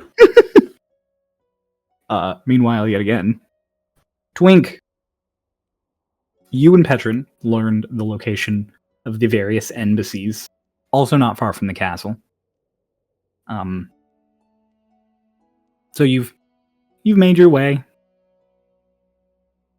and as you're walking along, there are a lot of other larger sort of official buildings nearby, including like hospital. There you can see in the distance the long end of this street, the temple. The word I'm looking for is there. Cathedral? Church thing. Cathedral, that's the one. Bigger than a church. You can see the cathedral for Cogdios in the background, like in the distance, the end of this road, and you're walking away from it towards the castle. And so, as you're walking by, you'll sort of have to like step past the orphanage. As you're going, there are some people having a chat out front. You have a high enough passive perception that you quickly recognize the voice of a hooded figure who is talking with a woman who's seemingly like in charge of this church. You recognize Delilah's voice. A Delilah. She has not noticed you yet. I sneak. You're like walking, Petron's just like walking along, like, pretty nice here. Oh shit. Like, joins you. Both of you sneak up the side of this fence. Not the other side, just. And everything's alright here. They didn't do anything while I was gone, right? No, lady, didn't really change anything. They talked about cutting budgets, but nothing was done about it. I think they were all sort of afraid about, you. Okay, it's good. All the kids, they're fine, right? Well, I mean, yeah, more or less. A lot of them were really sad about Matthias, and now they're happy he's back. Also, there was a fight at the cathedral. All of them kind of wanted to be there and see it. They were pretty angry that they couldn't. Right. And children, okay. Remember, no one can know I'm telling you. Anything Hey, Delilah, what you doing? These resources are... Oh. Fuck. I thought I heard you over here. What's going on? Hello? Go back inside. You didn't see me. Like, to the woman who's, like, walking away. Where are you going? I just want to... Delilah just turns on, like, one foot. She drops her hood. She's in, like, pretty normal clothes, like the most normal clothes you've, like, ever seen her in. She's just in, like, a jumper and a sweater. You're not gonna introduce me to your friends? No, what are you doing? Why are you here? I was looking for something and I happened to hear your illustrious voice as I was walking down the street, and I just wanted to know what's going on. My voice is quite illustrious, isn't it? It's fantastic. I know you're being facetious, but regardless, I'll take that compliment. Who's your friend here? This is Petron. You're from the Westwood. You were at the council meeting with everyone there. He's like, yes. I see my reputation precedes me. You didn't have a robot arm the last time, though. I see it's been an eventful time for you, too. So, courtesy of you, then, Twink. That's what I've been working on, yeah. Oh. Fine craftsmanship. She, like, just grabs Petron's arm and pulls it up. He's like, Do good work. What is this, brass? Steel? Pretty much whatever you had in the guild, I was using it. Fantastic. Were they good to you? Give you much problem? I don't think they like me very much, but I get why. That's probably because you're an asshole. Yep. So, why are you giving money to this orphanage? I'm not. I don't know what you're talking about. Oh. And no one else will know what you're talking about. Promise.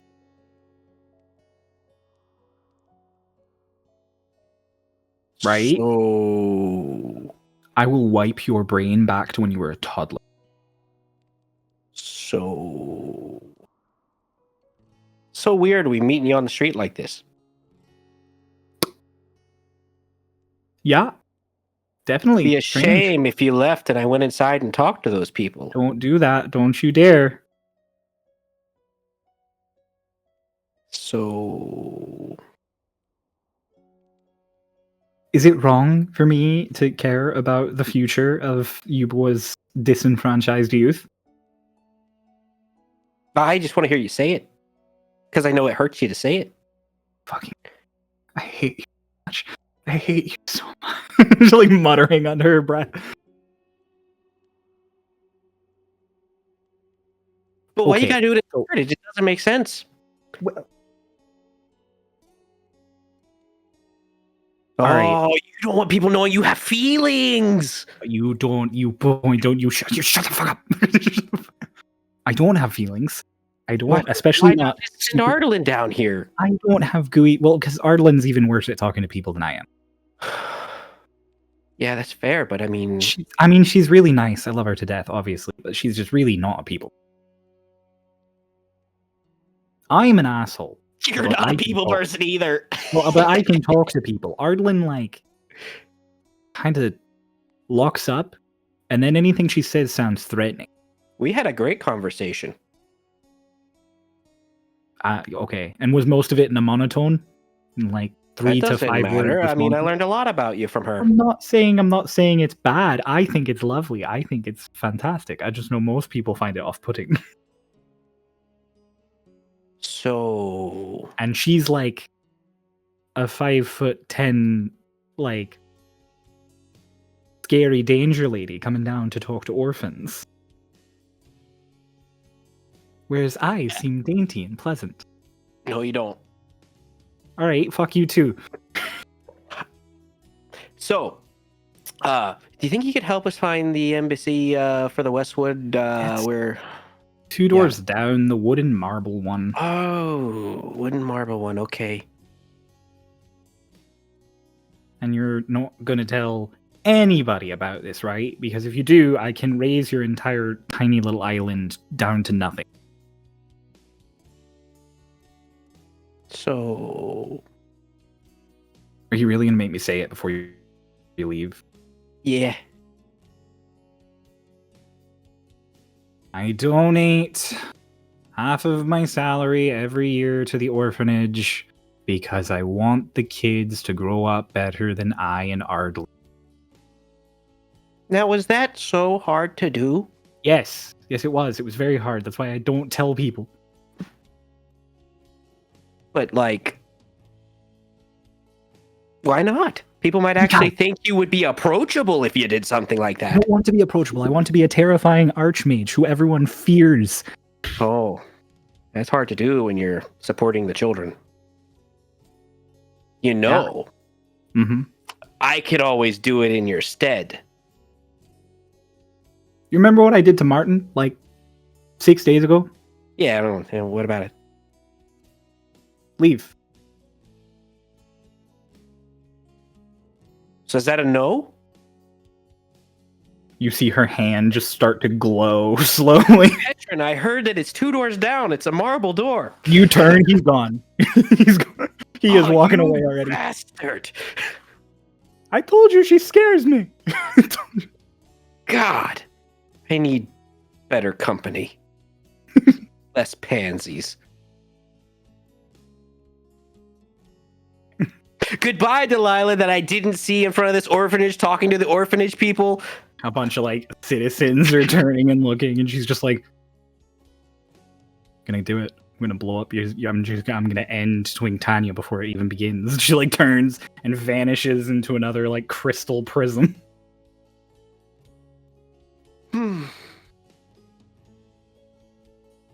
You're a pansy. You told me earlier how she reduced a guy to nothing. And then she started threatening you. That happens often. Look, here's the thing. It's less that I'm afraid and more that I don't want to get vaporized by association.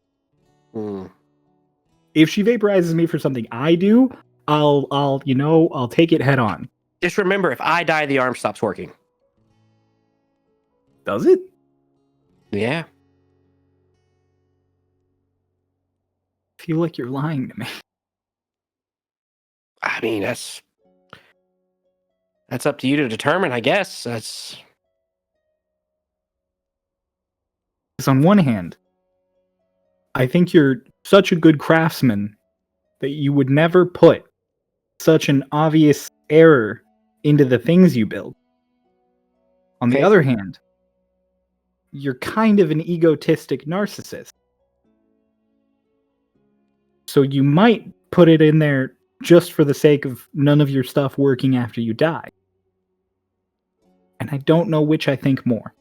I think there's a third option, and the fact that I think I'll never die, so it doesn't matter. Let's go find Fina.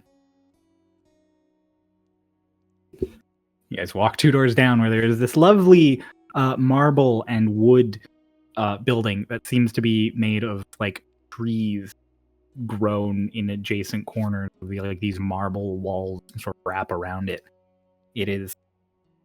It's unique enough that it would have been noticed when you walk past it regardless, but it is not so overtly naturey that you would have been like, oh, Westwood. It's just one of those things that you would have been like, wow, this is unique architecture. So, as you walk in, building's not large. It seems to be like one big room at the front and then probably smaller ones in the back. And as you go walking in, big vaulted ceilings and everything, there is an elf sitting at a counter. Just hello. How can I help you? Commander Abadia. Petron's like, oh shit, yeah, people call me that. Fuck. Like people actually know who you are? I thought you were always wearing the bird mask. I was the leader of the special forces of my coronation Right, but I army. feel like you're wearing the bird face. They don't know what you look like. I don't wear the bird face all the time. Hello, yes, it's me. Hi, Petron Avalier. How are you? Oh, I didn't realize you were here. I mean, we've been getting such rare words since Sanctuary happened. Is this a political visitation? And your friend there? Hello? This is Twink. He's the leader of the nation of Twinktania. I had to come here to get an arm replaced because I lost it in the war for Sanctuary, defending our home and our people's pride. And I'm here. Have you seen Fina? Have you seen Halafina? Is she around?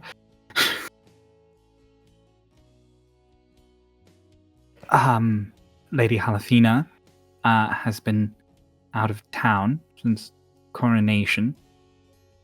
She headed up north to, I believe, Sir Raven's perch.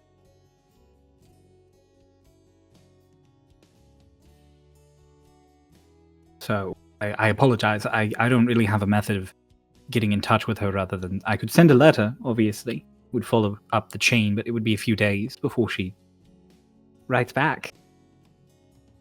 I hope that's alright. I believe she was... How long do you think the airship would take to get there? I mean, got us from Twinktania all the way here in like 4 days. So, a day, max. Not worth. Probably pushing it even. Probably like half a day. 12 They've hours. got to have like teleportation circles somewhere in that castle for every fucking county, right? Like they have to for the capital. They have to. There's no way they don't. I don't know. Delilah kind of just teleports herself around whenever she wants. She doesn't really use circles. But everybody else can't do that. And I'm sure she doesn't want to be there every time someone needs to go there. That's true. But do you think she'd also give people the freedom to just teleport around whenever they want? It's like a 50-50 shot. Maybe we should just ask. I do have leverage too, so it's not like she can hide it. True. Also, we could just have her teleport us before it's coming. Yeah, but then how do we get back? We have to have the circle to get back. Have her come with us? That's not going to happen. I don't have that much leverage. We need to calm down now, Petron. Getting ahead of yourself. Look, you're the savior of the country. I'm trying to see what my wiggle room here.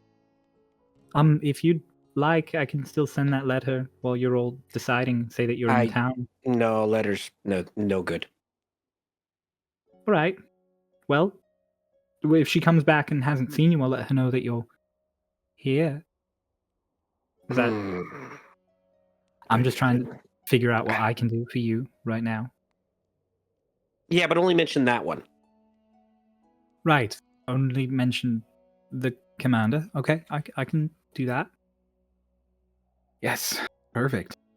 And if you see her, she comes back ahead of time, either be found at the castle or down at the docks. The docks, right? Fantastic. How are things back home since, the destruction of the entire city? Is it really gone? And Petron's like, oh yeah, it's gone. Oh, it's gone. Oh, fantastic. I don't know if my family really made it out or not, so if maybe I could... And Petron's like, right, yeah. Twink, can you give me a minute, get some names, and write some things down? Yep. Yeah, whatever. Just meet you back at the castle. Okay. Heads off. Meanwhile, yet again, back at the castle, the three who were outside, what had you decided to do? Well, if you don't want to decide what to do, I know exactly what you're doing.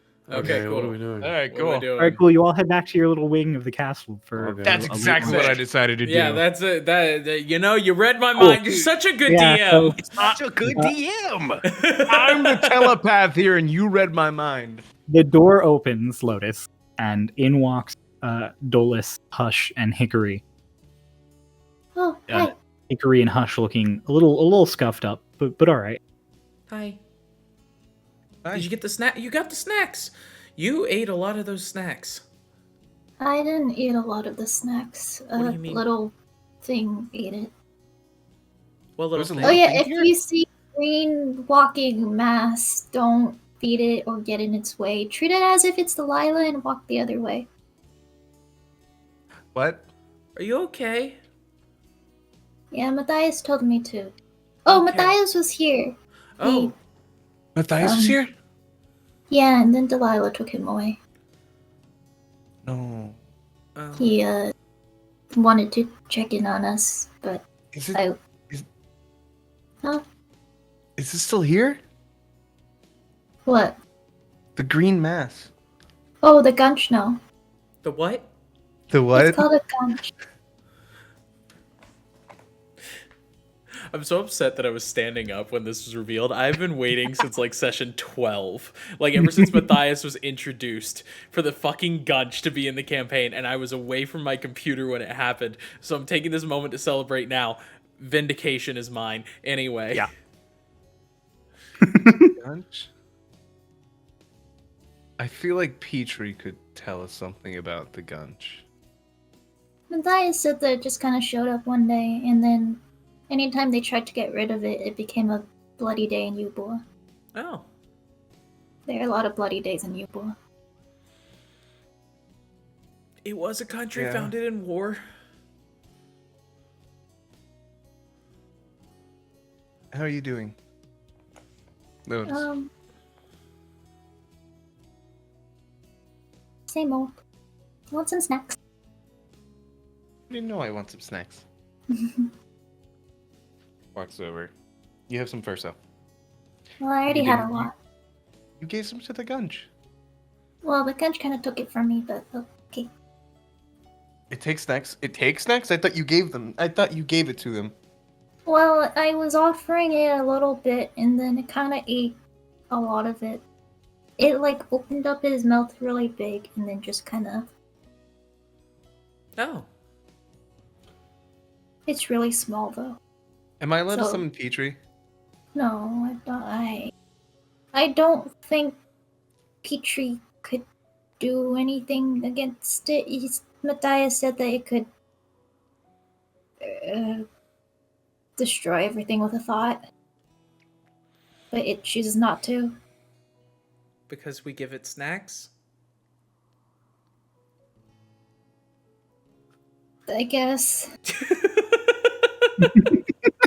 This is the best.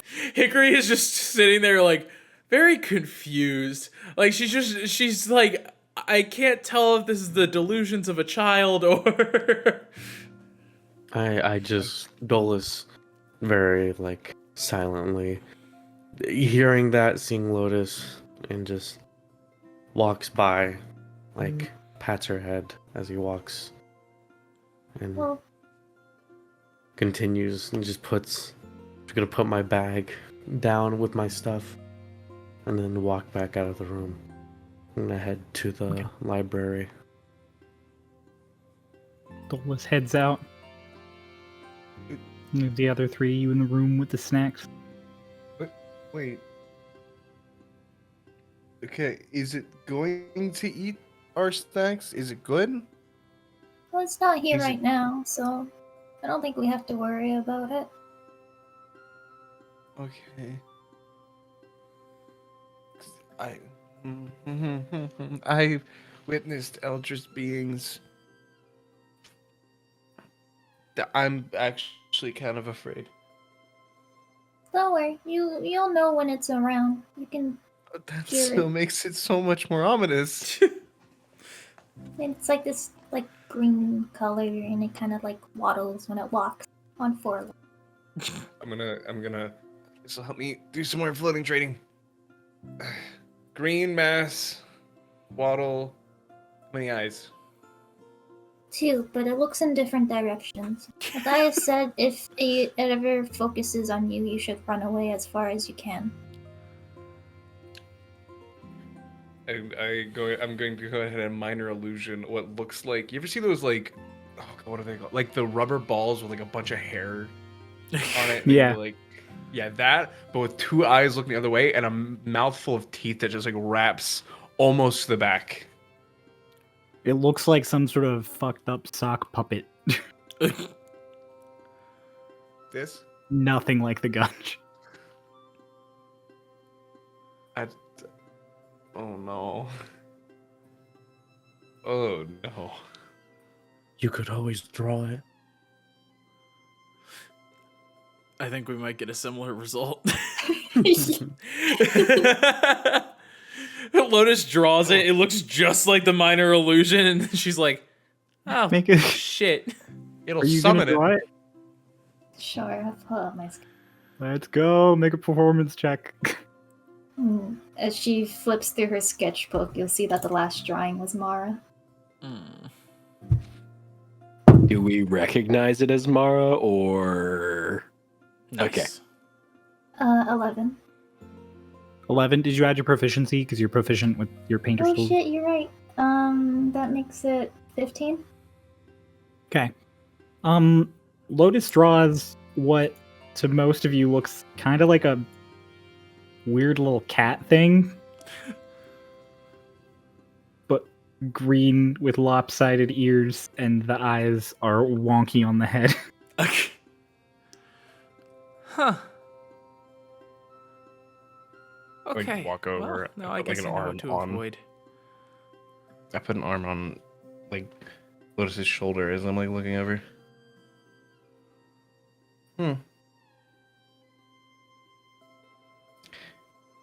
I feel like Petrie and them would be friends. Maybe. That was a good picture. Not talking about the Gunch. Just quietly put away the sketchbook. Here. Haven't seen you in a little bit. Thank you.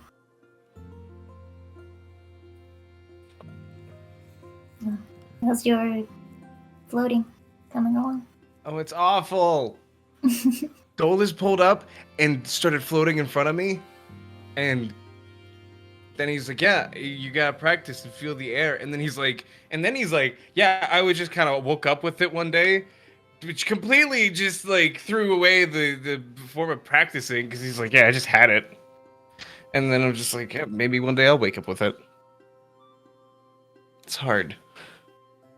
Yeah, it really was just not an encouraging conversation for you.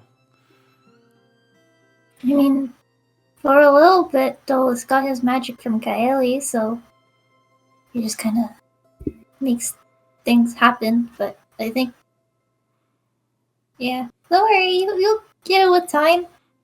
You're very powerful. You're very strong. I know you can do anything you put your mind to. I don't have a genie that gives me magic powers that lets me grow extra nostrils. But you have you, and you have your magic. You are That's my like you. best friend, so you can do anything. Damn. He was like going in for like a punch in the shoulder, like very weakly. Wait, really? Wait, which You part? get two. You get two. Oh.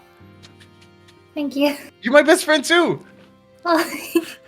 Hick just kind of has a moment. She's like, "Doc, you cannot be jealous of a 15-year-old." I want the butterscotch. What does she get to? Just yes, I know that you and Lotus hang out a lot, but that doesn't mean that you're her best friend. You are a grown man. I can dream, Harold. I've had a best friend before. I've never had a best friend before. I thought Petrie was gonna have to be my best friend. Does that mean you'll stop summoning him as much? No. It was worth a shot. He's still my friend. He's just not my best friend because Lotus is my best friend.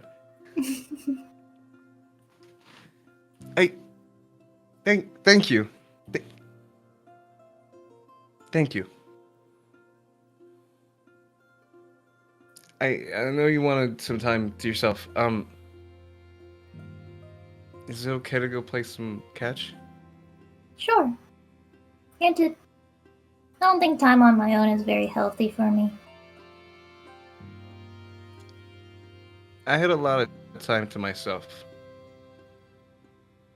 Sometimes it's nice to be with others. Mm-hmm. Sometimes you do need time to yourself, though. That is important. And it's better if you have multiple people. So, Hick? Can you move aside? I'm gonna summon Petrie. Okay. Oh, I thought you were going to invite. I know it was a joke. Come on, Hick. Come on. Okay. So yeah, you're all heading off to play catch. Yep. I want to ask real quick. Kay, Ian, and one of the group of the trio. I want 3 rolls basically. I got it. Triple roll rollies. Just D20. Yep. Oh boy.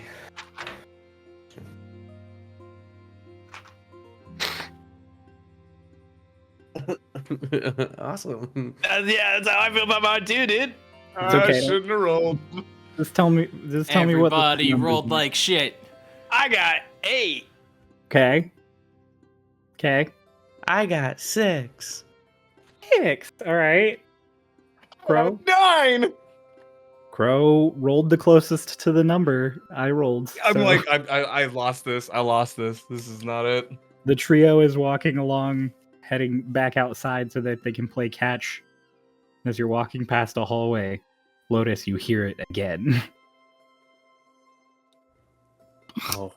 I regret rolling. Well, that's the sound of the gunch. Where? What? You guys come to like a T cross the hallway, or like one hallway you weren't going to go down is there, and you look, and just sitting in the middle of the hallway, completely like chill there, is the Gunch, this weird fucking little creature. It's kind of cute. It's kind of like a dog. Yeah, Dias compared it to Delilah, so we should probably steer clear. It goes from like sitting to standing up all of a sudden, like the way dogs do. Wait like, a minute. We come in it's just peace. sitting there like panting and looking at you guys. I learned you should never feed it by hand, or else it bites your hand off. Okay. I have an idea. So we can't play catch with it. Noted. No.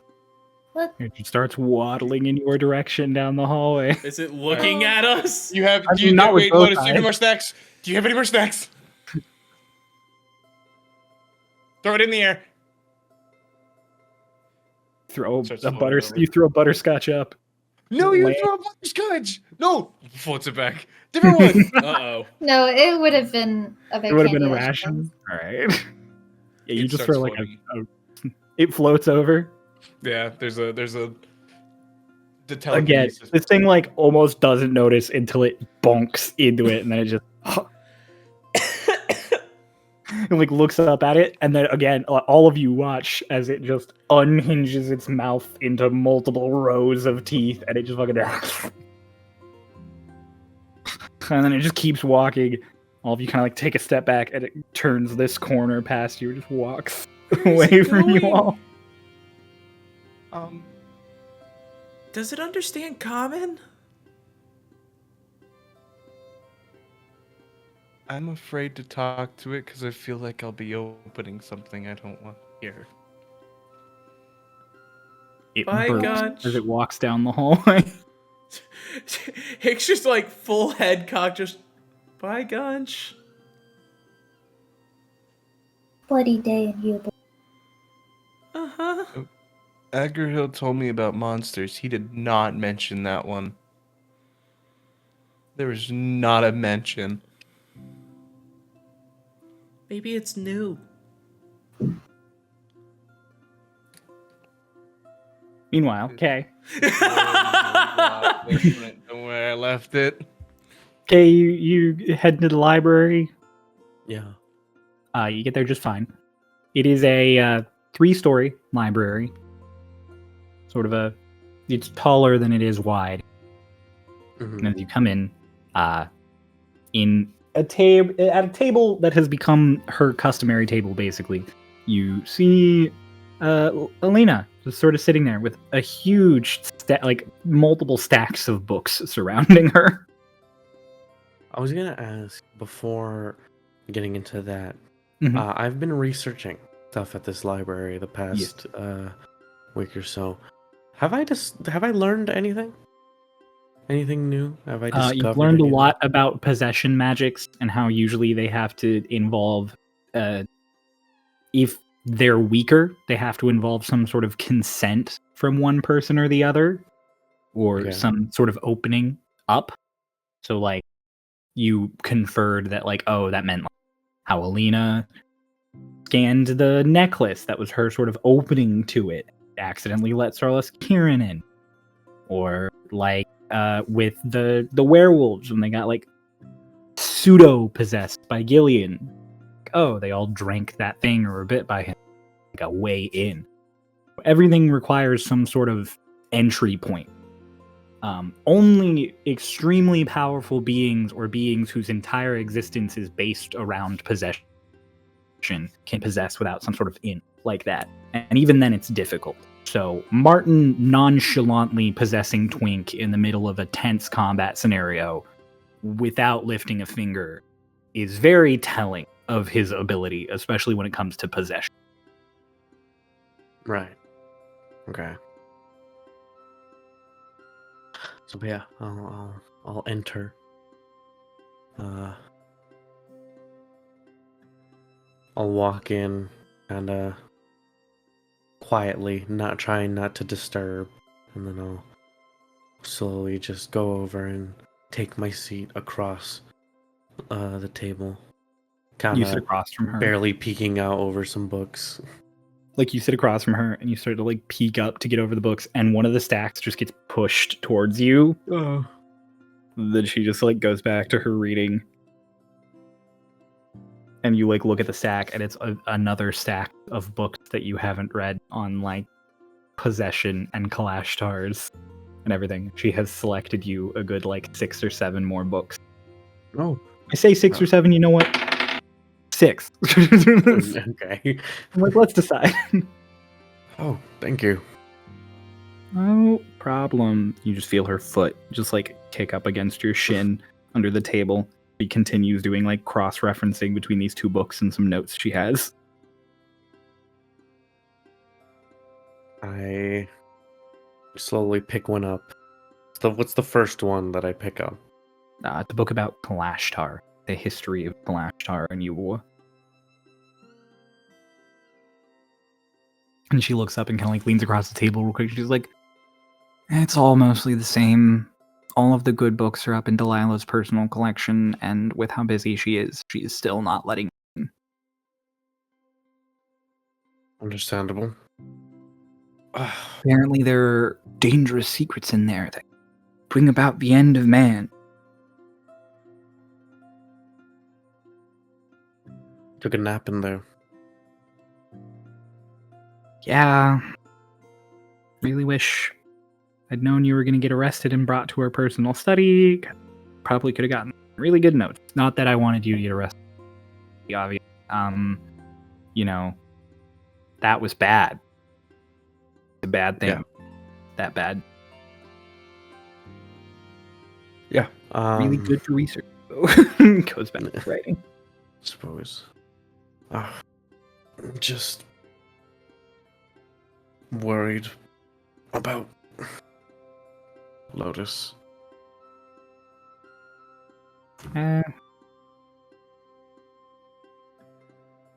Look, she's been through a lot. That's why I'm worried. She just needs time to figure it all out and adjust. losing Socks, I'm sure, was rough after, 2 weeks you knew him? And Mara, almost 2 months? Gotta be even harder. Plus, she's a kid and impressionable, and Mara a big on her. So, Closer to your mic. plus she's like a kid and impressionable, and Mara's probably was a big influence on her. So, I imagine she's feeling really despondent and like people are Powerless leaving was the her word and she stuff. used. She said she felt powerless to me. Yeah. I mean, we all feel pretty powerless when people die around us. There's nothing we can do to stop. I mean, there's stuff we can do to stop it. There's magic and stuff, obviously. But yeah, you can only stop death for so long. Yeah, you're right. Unless you become a lich, they live forever, but like a weird, sad kind of half-life. So I guess you're alive forever, but you're undead. So are you really alive forever? Also, I don't think the solution we should go for is making Lotus and everyone close to her a lich, because that would be A, very complicated, and B, we shouldn't mention that to her. She might want to do it. No, Don't tell her there's a method for immortality. That would be really bad. I didn't plan on it. Okay. In fact, maybe just forget I told you that. Just forget that liches exist. Well, I mean, don't, because if you come across a lich, they're really dangerous. I knew that they existed, but okay, I'll try. What about you? What have you gleaned?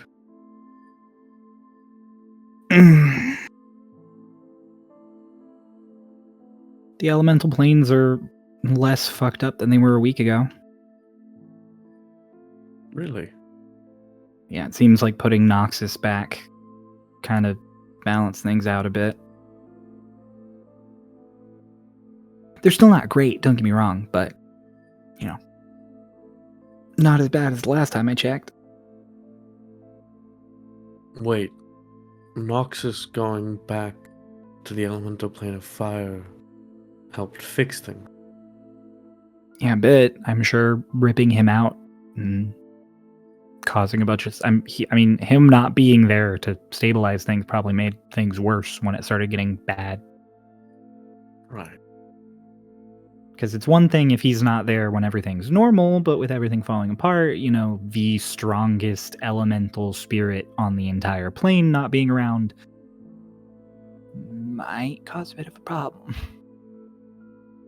I have a bit of a theory that the reason the elemental plane of fire showed up first is actually probably because Noxus wasn't in his plane. Right. Maybe me being here is damaging the elemental plane of air because I'm connected to Kylie? I don't think so. I think the Starlost are probably doing something specific with it because they want, your mom and Kylie, apparently. So, Right. I want to ask Delilah if she can try and get me in contact with Kylie. I mean, if she has strong enough instruments and can do all of the calibrations, probably wouldn't be too hard to talk to someone across planes. She is Delilah, after all. True.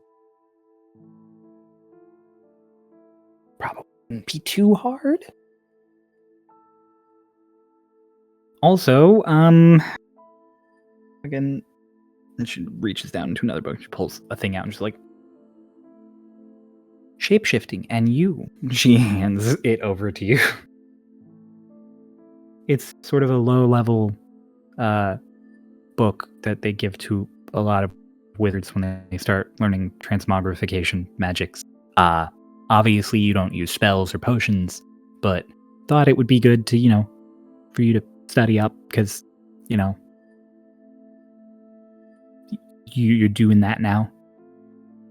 Yeah, I am doing that now. Oh, I was so upset when I tried changing myself back, and I was still blue. It was like I got this cheat code to change my color, and it didn't even work when I needed it. Well, I mean, it lets you change your normal color, but you didn't have a normal color then. You were just blue. So, at least it let you change shades of blue. That was kind of neat. Yeah. I'll like take the book. Doc and Hush were just blue. They're just the same shade of blue. Yeah, I need to count my blessings, I suppose. And then, yeah. It was honestly kind of funny. I mean, in the moment, we were obviously worried about a bunch of other things, but... Yeah, Hush was never blue. You just turned blue. Who else was blue? Someone else turned blue. It was just me. I don't think Hush was blue. Hush, didn't you turn blue during your, 7 separate things he that just happened? grew a to you? feather I beard got- 6 times. I got 3 feather beards. Good I have enough. a question. Yeah. Was Hickory also blue? You don't know. Delilah dispelled the blue before Hickory became Hickory again. Okay. So that was not something that was experimented with. We should try it again. Give No! back socks. No! Bring him back. Let's No! turn him blue again. He's probably not dead. His body went missing. Make this motherfucker blue again. I'll look at the book for a bit. I reach over across the table and I'll take her hand in mine. Thank you. Gives your hand a little squeeze, and she holds it for a minute while she's working on stuff. You guys sit there and you read in the library. The book is kind of basic level, like magic stuff, like she explained, basic information about changing your body, the hazards of changing your body. What are the hazards? I need those. Changing your body the wrong ways can cause pain. Using the wrong spells or trying to change your body too much or too quickly beyond your capacity could result in permanent scarring or damage to your natural body. There's a lot of warnings about adding animal features to yourself, as doing so too frequently could, cause some serious fucking problems to how you perceive nature around you. Huh. So some of the examples they use involve if you keep trying to give yourself wings, eventually you might start to forget that you cannot fly when you are not winged, and vice versa. There's a part of your brain that does not keep up with changing your body to whatever you want. Right. Okay. So it recommends not changing super frequently unless you are accustomed to it. It recommends having a few specific forms that you choose rather than having just different ones each time. So some of the examples they give are, if you're going to change into something that can swim, pick one kind of fish and always turn into that kind of fish instead of turning into a different kind of fish each time. Consistency, I guess, is the main thing that it talks about. So you want to be consistent. As I read that portion specifically, can I attempt to make my talons web? Your feet talons webbed? Yeah. Yeah. I was not expecting a whole chapter on metamorphopsychosis. I read Metamorphs when I grew up. Oh, you totally beat me. Yeah, you're sitting there thinking about it, and you're just kind of moving your feet back and forth because it's you and Alina are just kicking at each other here and there every now and then. And you're like, and it hurts. Don't get me wrong. It's uncomfortable, but it's no more uncomfortable than sore muscles or when you're stretching too far and you look down and they're not completely webbed, maybe halfway. It's not like you have scuba feet on all of a sudden, but flippers. Yeah, I'm you're not wearing flippers, but you got some solid web that definitely wasn't there previously because they're talents. They're not webbed at all typically. So it hurts to do the transformation, but now that I've made them slightly webbed, does it still hurt to keep it up? It feels kind of like flexing a muscle. Okay, I'll just retract. And I'll, as we continue just like referencing this book, I'll from time to time do some like light transmogrification of my body and like stretching my limits. Not to the point where I would like start passing out or anything, but just like get Just to the that point of subtle pain, discomfort. like and then slowly stop. getting more comfortable with the pain. Okay. Yet right now in this sitting, you don't get a whole lot further than you already were capable of. But like you start a routine. Cool. Sick. Twink. You arrive back to the castle. The guards at the gate step aside as you walk up, sort of give you little bows. Lord Tinseeker. Guard. Just a greeting, sir. I'm sorry. I didn't know how to respond. Oh, typically people don't respond. Oh, bye then. Right. You like keep walking. Both the guards like take their place again, and in the back, like faintly you hear, "He talked to me." And you just walk on into the castle. Sort of worked your way out by now how to get places. So there's your wing. You could go back to the people. Your various people are probably either going to be in the library or the training grounds. That's where they all pretty much spend their time. What time is it? By now, probably late afternoon, like 4 o'clock.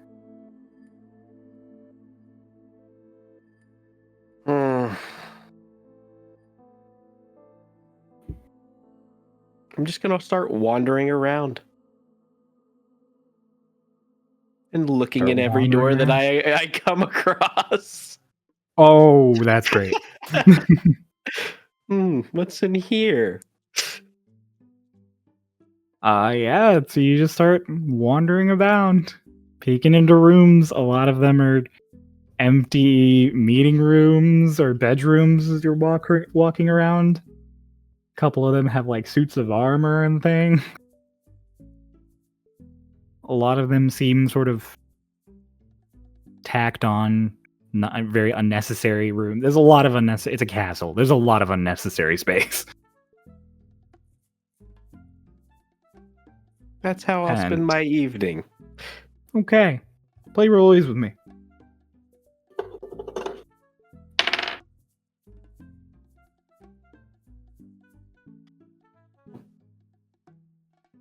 What'd you get?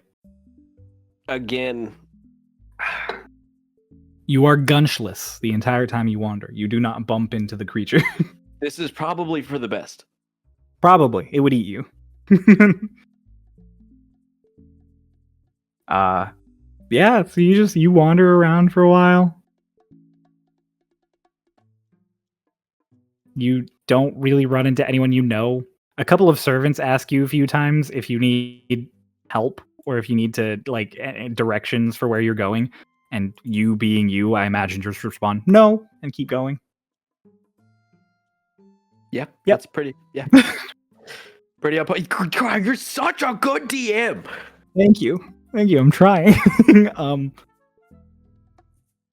Eventually, the people out of the training yard playing catch.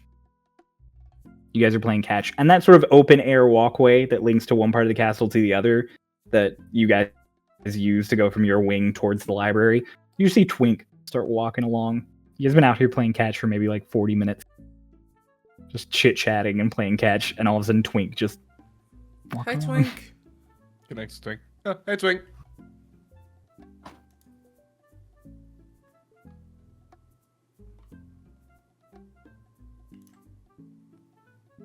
Hi. Silence is deafening. Do you want to come down and play?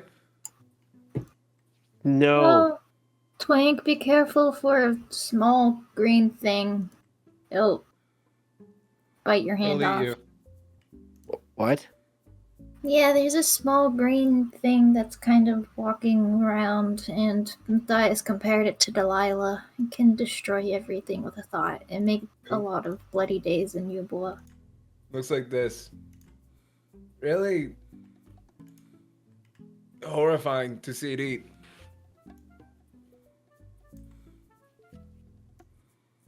It is now my goal to find this Gunch. Oh god.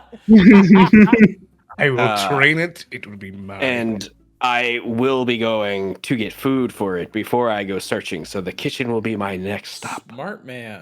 Okay. My man about to lose an arm. Let's go. After all of this, and after the epicness of the last time Twink dies to the fucking Gunch in the next episode. I don't know what I'm I gonna think that do. would be with like, Gunch. honestly, that would probably be the best thing ever to happen to Noah. Is for me to die to the Gunch. Oh my god. So, yeah, you know how to get to the kitchen. Dolus has gone there several times before. So you've heard the directions previously, and you've definitely encountered him on his way there. Walked partway with him. I haven't opened on the way there. I open. Okay. You get to the kitchen, still not encountering the Gunch. As you walk in, there are a bunch of humans at work, like making various stuff, and in the very center of the kitchen, instructing them all, is a halfling standing up on a stool, sort of shouting directions every which way.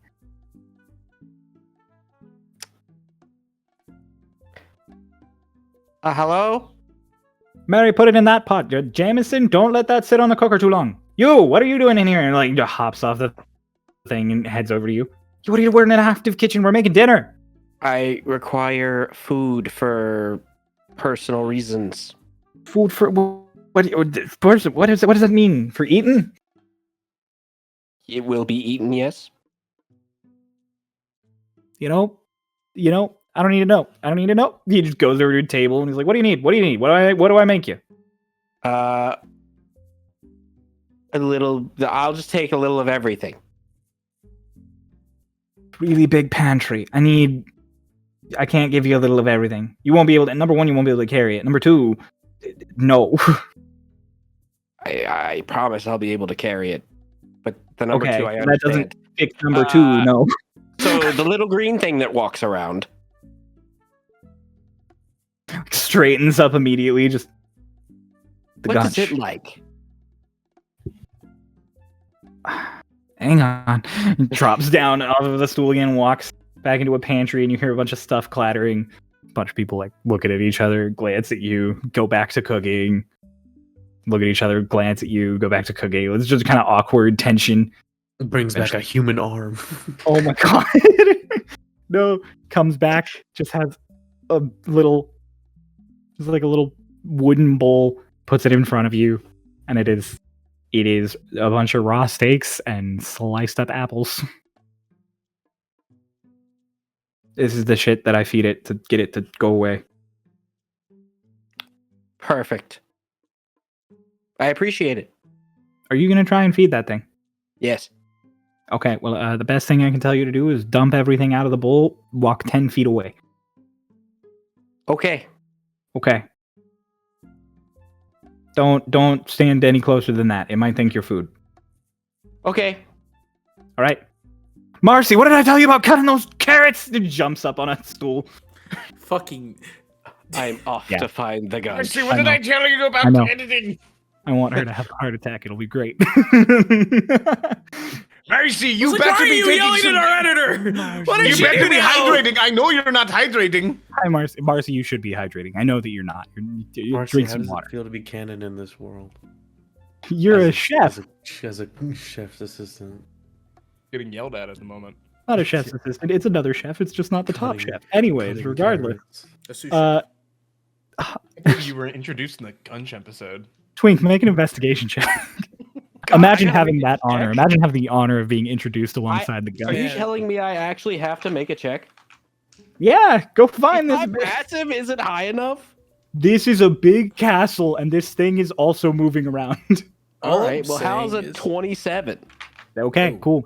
God. All I'm saying is, it'd be really hard to name the last episode something about the fact that Mara has died and everything like that. But I really, really want to just name this one the Gunch episode. Just name it. So with the word episode still in the title. The Gunch. The one with the The Gunch. one- Like a The Friends one with the episode. Gunch. Or just Gunch. What Gunch Like what we man. do with like the big villains, like Gillian, Twink the Great, the Hound and its master, Gunch. If Twink gets it, he'll be the 2-inch Gunch. What does that mean? Anyway, yeah, so it takes you like a solid like 30 minutes of wandering around, asking people, gauging by people, moving around, and eventually in a corner of the castle, not too far off the throne room, you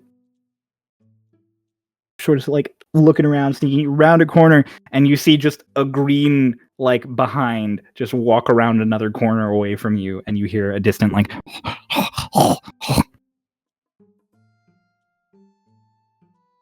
I really thought this was going to be like a couple throwaway jokes. I didn't realize it was going to be a whole part of this. I have waited forever. I start wafting the smell of this food.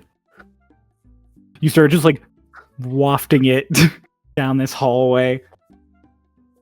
I mean, are you gonna like use magic to waft it any harder? Or are you just gonna use? I don't know. No. Okay. In that case, it takes a little bit. Do that. You. It takes a little bit. Like you wait like a minute, maybe two. At some point, you're like, that little fucker's not coming back, and you're about to take a step out, and then you just hear,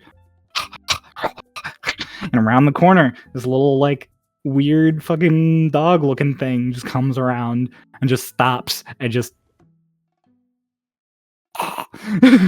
The fuck are you? Wait, just sits there panting. Cryo, can I talk to it? You can certainly try. Hey, are you hungry? And it takes a few more steps towards you. It is devoid of thought. Huh.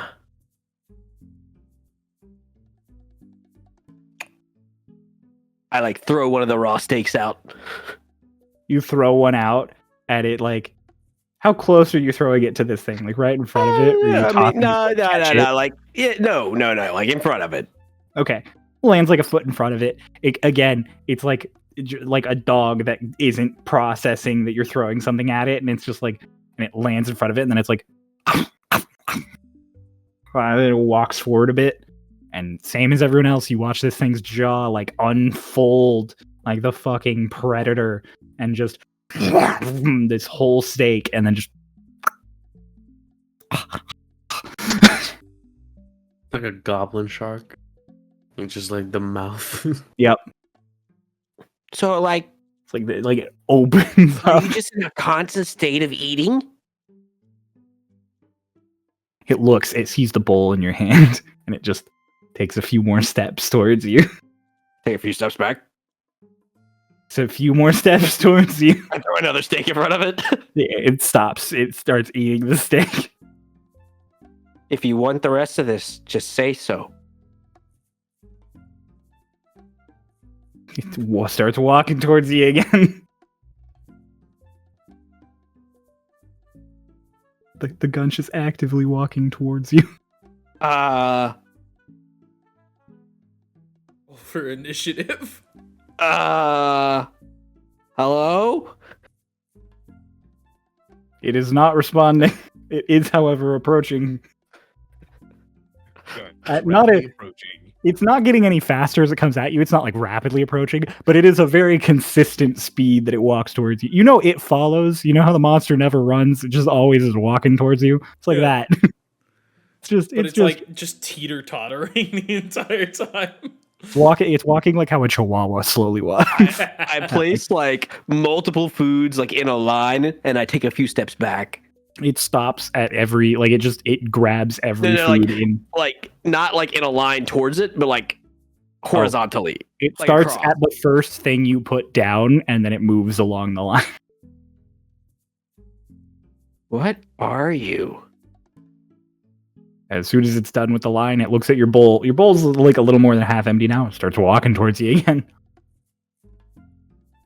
I want you.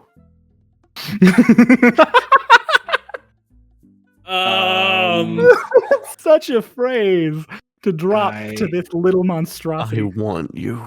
You need to come with me. I'll give you all the food you could possibly want. Just walking towards you.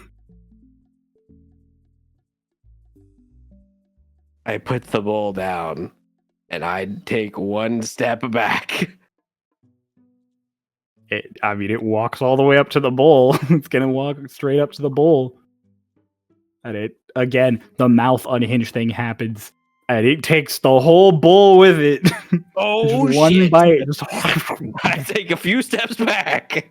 As it's chewing, how many steps back do you take? For you, like maybe 4.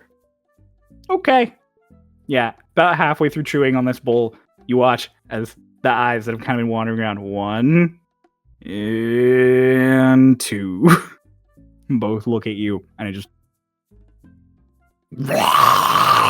starts walking at you that same pace. No, this is no. It's not stopping. No. Are you running? I'm moving backwards at the same pace. Okay, yeah, it's just walking after you at like maybe like 10 feet per like turn. It's just walking after you. No. Stop. That's enough. Meanwhile, back outside, you guys are tossing ball and everything. And all of a sudden, above you, that sort of open air walkway, you hear, no. And you see Twink start backwards walking across it. Twink. And then Lotus, you have a high enough perception that you just hear. Uh-oh. I'm gonna vortex warp him. Twink, you're like, no, and then just you're standing in the middle of a triangle of the 3 of them. First off, I am not taking that willingly. That's true. Okay, I was like, he has to. First off, I am not taking that willingly. Of course, you're not. Yeah, you have to make a Constitution save. Oh, a Constitution save? Mm-hmm. 17. Ah, damn it, meets beats. All right, yeah. So you feel someone try and teleport you, but you were not teleported. No, why? No, Twink, stop! No, don't. Twink, don't. It's fine. Everything is not. fine. Twink make is a dex looking at check. you. It's not fine, is it? It's not. Make right. a It's dex not- check. it's not You're fine. walking backwards a lot. Oh no. Uh-oh. Oh God. 10. A Twink, you trip over something behind you, and you definitely fall on your ass. Ah, fuck. With this thing like Get 4 up real feet away quick. from you. Now, can I teleport you? Make a dex save. There's no way you could see me. Yeah, you definitely can't see him after he trips. Yeah, make a dex save. Yeah, because it's up. Yeah, never mind. That's a natural 20. Oh my gosh. Yeah, so you scramble to your feet just as this thing, like, bites down for where your leg just was. And, yeah, you watch as just a whole chunk of floor is just gone. I assume we can see the chunk of floor disappear. No, it's the floor. It's not the underside of the walkway. Well, it might have gone all the way through. What do we know? It didn't go all the way through. Do you think we should call Delilah? Because I'm pretty sure if we don't do anything, Twink is going to be Yeah, I got it. food. Gonna send a sending to Delilah. Okay, what are you saying? Hey, Delilah. I had a question. Could you meet me outside? Also, Twink might die to the Gunch. Hush. Best news she's gotten all day. Oh, She's overjoyed. That would just make my day. Is it happening right now? Hang on. And then just right next to you, just and Delilah just where is it? Where is he?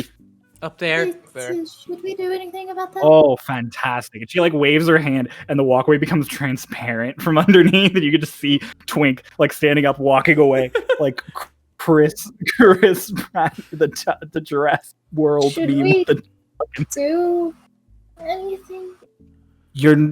Actually, she's right. You're completely right. She summons popcorn in a bucket and just. Hey, Delilah. Ooh, can I get some? Mm-hmm. Does it speak? Mm-hmm. The Gunch? Yeah. No. No, it's just a weird fucking green thing that eats. It doesn't understand anything. Mm-mm. Am I allowed to I've tried every language I know. I tried casting spells that let me talk in other languages. It just wanders around and eats. Have you tried telepathy? Yep. Huh? Can I save him, Delilah? Please. I mean, wouldn't be fun, but yeah. Twink, can I save you, please?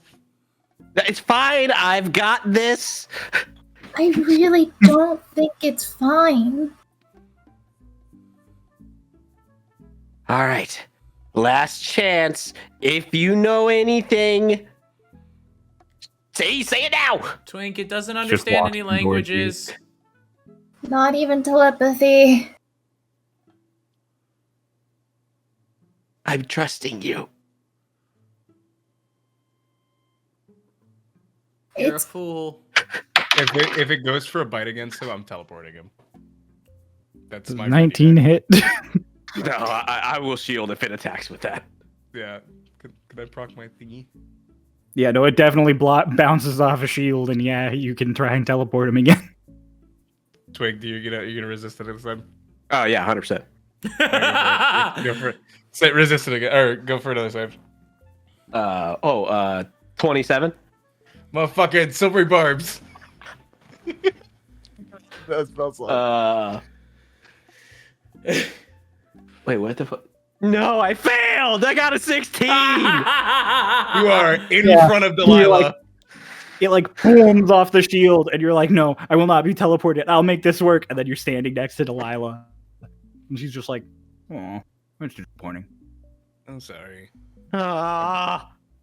You look up and you see the Gunch, just like, the aggression that was on his face just vanish, and it immediately goes back to that same, just like, just keeps walking along like nothing happened. Delilah like snaps her fingers. You see that hole that it bit in the floor just seal itself back up, and then the transparency goes away. And she's just like, right, well. Thank you for the entertainment. I needed that. I am currently in 3 meetings doing 5 bouts of research. And oh my god. And then there's the other thing you were doing. That Delilah just goes, oh no, I've got. Alright, fantastic. You're all great. Hey, bright news that will totally change the subject. I'll probably have a free moment with one of myself to talk to all of you about your various things tonight around supper time. How's that sound? Come up to my private study after you eat. That sound good? Fantastic. Good. That sounds fantastic. I'm gonna leave now. You talk about that, nothing else. And then she just gone. I said I had a question. I think you'll have a moment with her later. Yeah. Sending. I don't want to do it later. I'm gonna do sending. I'm sorry, but I said that I had a question. Wait, no, let me replay it. Sorry, I had a question. I'm looking for a component. Can you order it for me? You literally couldn't wait. Hush. Response comes back in your head. I was literally right there a second ago. Why didn't you ask me then? And just Twink has the order forms. I've been using them all week. Hush, like, you guys didn't hear what it did, but hush. Just... Everything okay? Yes. Okay. Understanding emotions more. I'm understanding Twink. frustration right now. Frustration's one of the emotions I'm understanding. Twink. Do you have the order forms for components? Oh, I think I might have left them at the guild. As far as that. It's a little ways down. I can go back and get it for you. Okay. I need to get a certain. I have the cash for it now, but I need to put in an order for a spell component. Cash. Right now? What is this cash you speak of? I have the gold for it right now. I have the coin. I have the Khajiit gold has for it. wares if you have coin. I have the coin for it right now, and I wanted to put in the order early. Yeah, no, I'll go down again. I wanted to go back out and look for something anyways I forgot about, so... Do you want me to tell you it now, so you have it? Have what? The thing to put on the order form.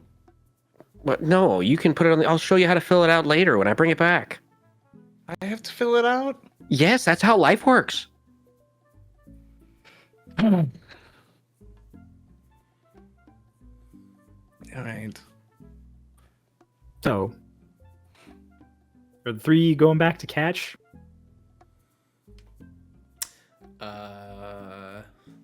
After you just watched Twink almost lose his life to that? A little funny. It would have been so much damage. It would have been so much damage, Ian. Well, it's...